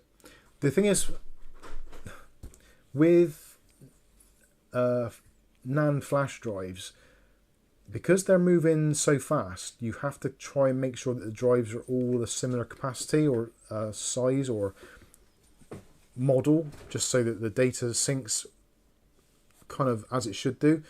Otherwise, if you get like just a bunch of different M.2 drives and they're all running at different speeds or different capacities, or some have got cache, some haven't, then potentially you can get some really weird effects happen and kind of a lot of stuttering, because they're trying to run internally so fast. Although they are starting to alleviate that now, with some having NVMe cache as well.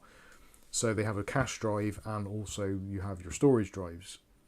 But I think for most people, I don't know, it depends what you're using your NAS for. I think NAS really is ideally going to be using hard disk drives, purely for the capacity size of it. Like a 4 terabyte Seagate Ironwolf Pro drive these days you can pick up for like £70, which if you went a 4 terabyte M.2 drive, you're looking what, 150, maybe more, maybe less.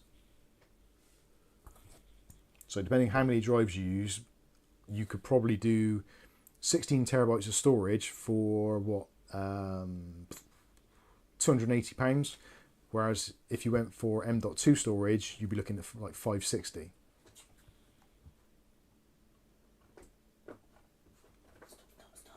Reluctant Reader, question, wanting to build a PC soon between the 216 and the Series 500, which would you recommend? Now that is a really tricky one, because I'm in a very privileged position where the Series 500 is my streaming PC and the 216 is my video editing PC. And they both have their own individual quirks. I don't know whether or not I would say either one of them, I would say necessarily is better than the other. I like them both for very different reasons. The Lianli, I prefer the look, if I'm honest. I think it's got a much sleeker, stylish look to it, although it doesn't have such good airflow, which is a little bit of a shame. The top section, for me, for mounting radiators, needs to be more open. The mesh on top of a mesh type of deal is a little bit restrictive, not hugely so. And I do like the 160mm fans at the front. I was thinking I was going to take those out straight away, but actually I've left them in there. They do a very, very good job, even though they're a very weird size. But I have left them in there, and they've done a decent job. The other side of the coin, if you're thinking of vertically mounting a GPU, it's a lot trickier to do in the 216 because of the way the brackets are. It's almost impossible. You have to take out the rear fan to actually even get to the screw holes and stuff. Just a really fiddly setup. That's something I feel that Thermaltake have done considerably well. The rotation in the back of the Series 500 is just so easy and nice to use. 4 screws, take it out, twist it around, put it back in, 4 screws back in, and you can gain access to it very, very easily externally. So you can put any graphics card you want in there and it's perfect. It's a shame for me that I've got a separate capture card in there, which is the Elgato, which you can possibly see just underneath the graphics card there. If it wasn't for that, I would 100% have a vertical mounted GPU in there, because I think vertical mounted GPUs just look amazing. And also they do have some benefits in terms of cooling, especially in a case such as that with a lot of airflow. Between the two, I don't know. The Series 500 is basically does everything right. The only thing that I would say I don't like about it, in my own personal thing, is that little swoop bit at the front. It's not a huge thing, but I don't particularly like the that angled swoop. If it was more squared off at the bottom there, I think it would look much nicer. And also the side door, having this little twist handle, it's very handy that it does it and it twists open, but I would much prefer a magnetic toggle, just so that I could like just press it and toggle it to close. But that is something which does annoy me a little bit. It's handy because you don't have to have a screwdriver or anything, so you can just turn it and it does lock into position. Also, the fact you can get a 360 in the top easy, same on both the 216 and the Series 500. The advantage on this, you can put a 420 in the front on this. You can't on the Lian Li. I think you're limited to 360 on the front. Belly bob's off and dom's off. Other than that, it's very similar. Cheers, Cheers, guys. Cheers, Willy Bob. Cheers, Stuart. No. Dom. Dom, sorry. We'll finish the stream tomorrow. It is almost tomorrow. Marianne, please. Marianne, please. Marianne, please. Marianne, please. What sites would you recommend to buy PC parts in the UK? It's hard to recommend, really. There's some sites which I would use, but they're not necessarily the cheapest. Amazon UK is the one I would generally try to use for some things like motherboards. I think their returns policy is excellent. You basically can't fault it. So if you're buying something which potentially could break, or you're slightly on the fence about whether or not you actually want it, their 30-day returns policy is excellent. So you can get it, try it, especially for graphics cards. If you buy a graphics card and you find out it's not as fast as I'd have liked it to have been, and it's a lot of money, send it back. Which actually makes it better for the rest of us, because then it goes into like the warehouse section and we can buy a open box GPU for 10-20% less, which is awesome. When it comes to actual pricing, I think it's a bit of a shop around. eBuyer tend to be quite good, and also they sell on eBay as well, so you can often get discounts there. Scan have some pretty good deals. I would check their daily deals section. Same for CCL. AWDIT sometimes. I don't really buy a great deal there. Tech Next Day is also quite good pricing. Discord. Yeah, for deals, check our Discord. We post deals in the Discord. You can also check out UK Hot Deals. As much as I hate to promote them, because they're just UK Hot Deals, or Hot UK Deals rather. But yeah, there's quite often, obviously it's a huge community, so a lot of people post in there, so you can see deals there. And also you can check out people's comments, so see what other people consider the deals to be good, bad value, whatever. So that's quite a good place to go, to be fair, as much as I dislike them. Can't deal with it. I go there UK daily. Deals, comments. Yeah. How can I? I don't like the comment section. I do quite like it sometimes because I can get involved, but I try not to. But yeah, UK Hot Deals really, in terms of deal sites, probably is one of the best ones. Although they have a really weird habit of banning companies like Scan or eBuyer or CCL or whoever it is. Yeah, Kath. They just ban sites because of they're not following their rules and regulations. So then it doesn't become a deal site. It becomes a curated deal site. So they're choosing the deals that we should see, which I don't think they should do. Like, if someone breaks the rules about posting deals, they should have the deals removed. But to ban an entire company from having deals posted on their site, even if it's not by that company, by other people, I think is just another form of censorship, which I don't think should exist. Especially on the internet, where it's, in theory, a free and open place for people to communicate and do stuff. But they are offering a service, so they're not a... But they're offering a service with commission. Yeah. So it's not... All of their stuff is basically commission-based. So you click on their links and it goes through to their affiliate. So you think it'd be in their interests, but then that's a lot of sites don't support affiliate stuff. So I'm guessing at some point they're thinking, well, we can't get any cash out of this, so why should we post their deals? Ultimately, they're a business, so... It isn't what it set out to be. Hot UK Deals, when it first set out, was excellent. And it was like a really good place to go to get deals and a real community spirit. Whereas now it's just become just another PLC, unfortunately. Sad but true.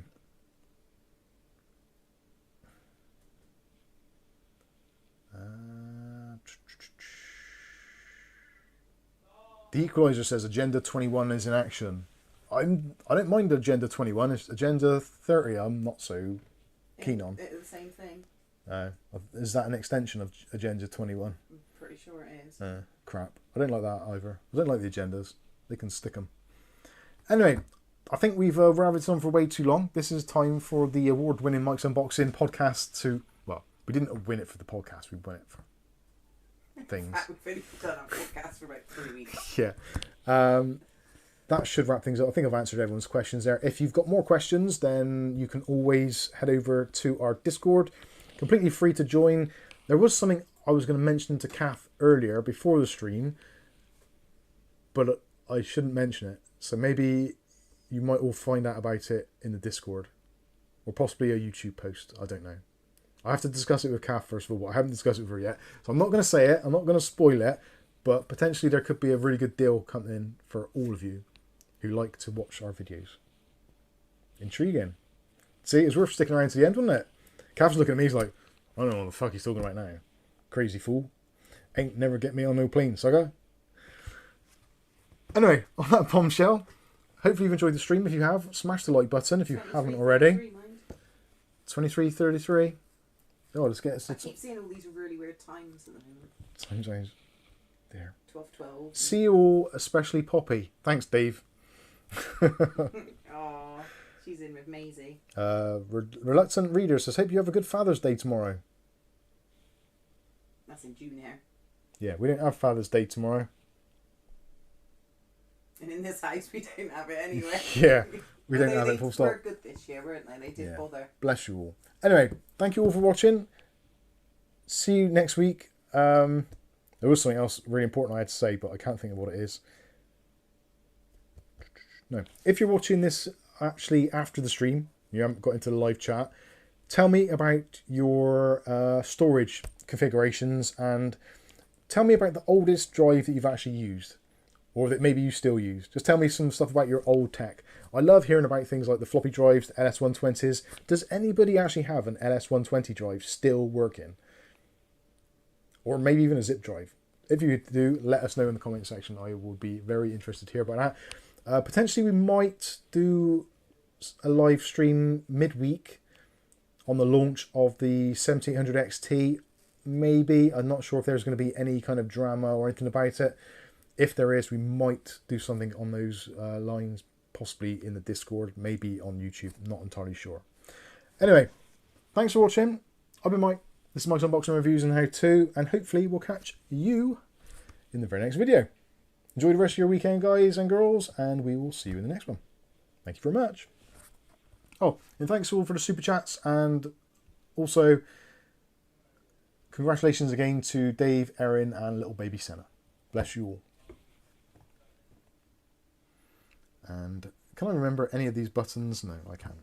I need to get this more front and center so I can just press it and be casual, be cool and hip like other YouTubers. Sadly, I can't. But I got the stop stream button, so that should work. Push the button. I'm gonna do it. I think so. Oh, Kath's typed it in already. 3, 2, 1, and well, that didn't work then, did it? Good night, everybody. Oh, where's my bloody mouse gone now? Night all.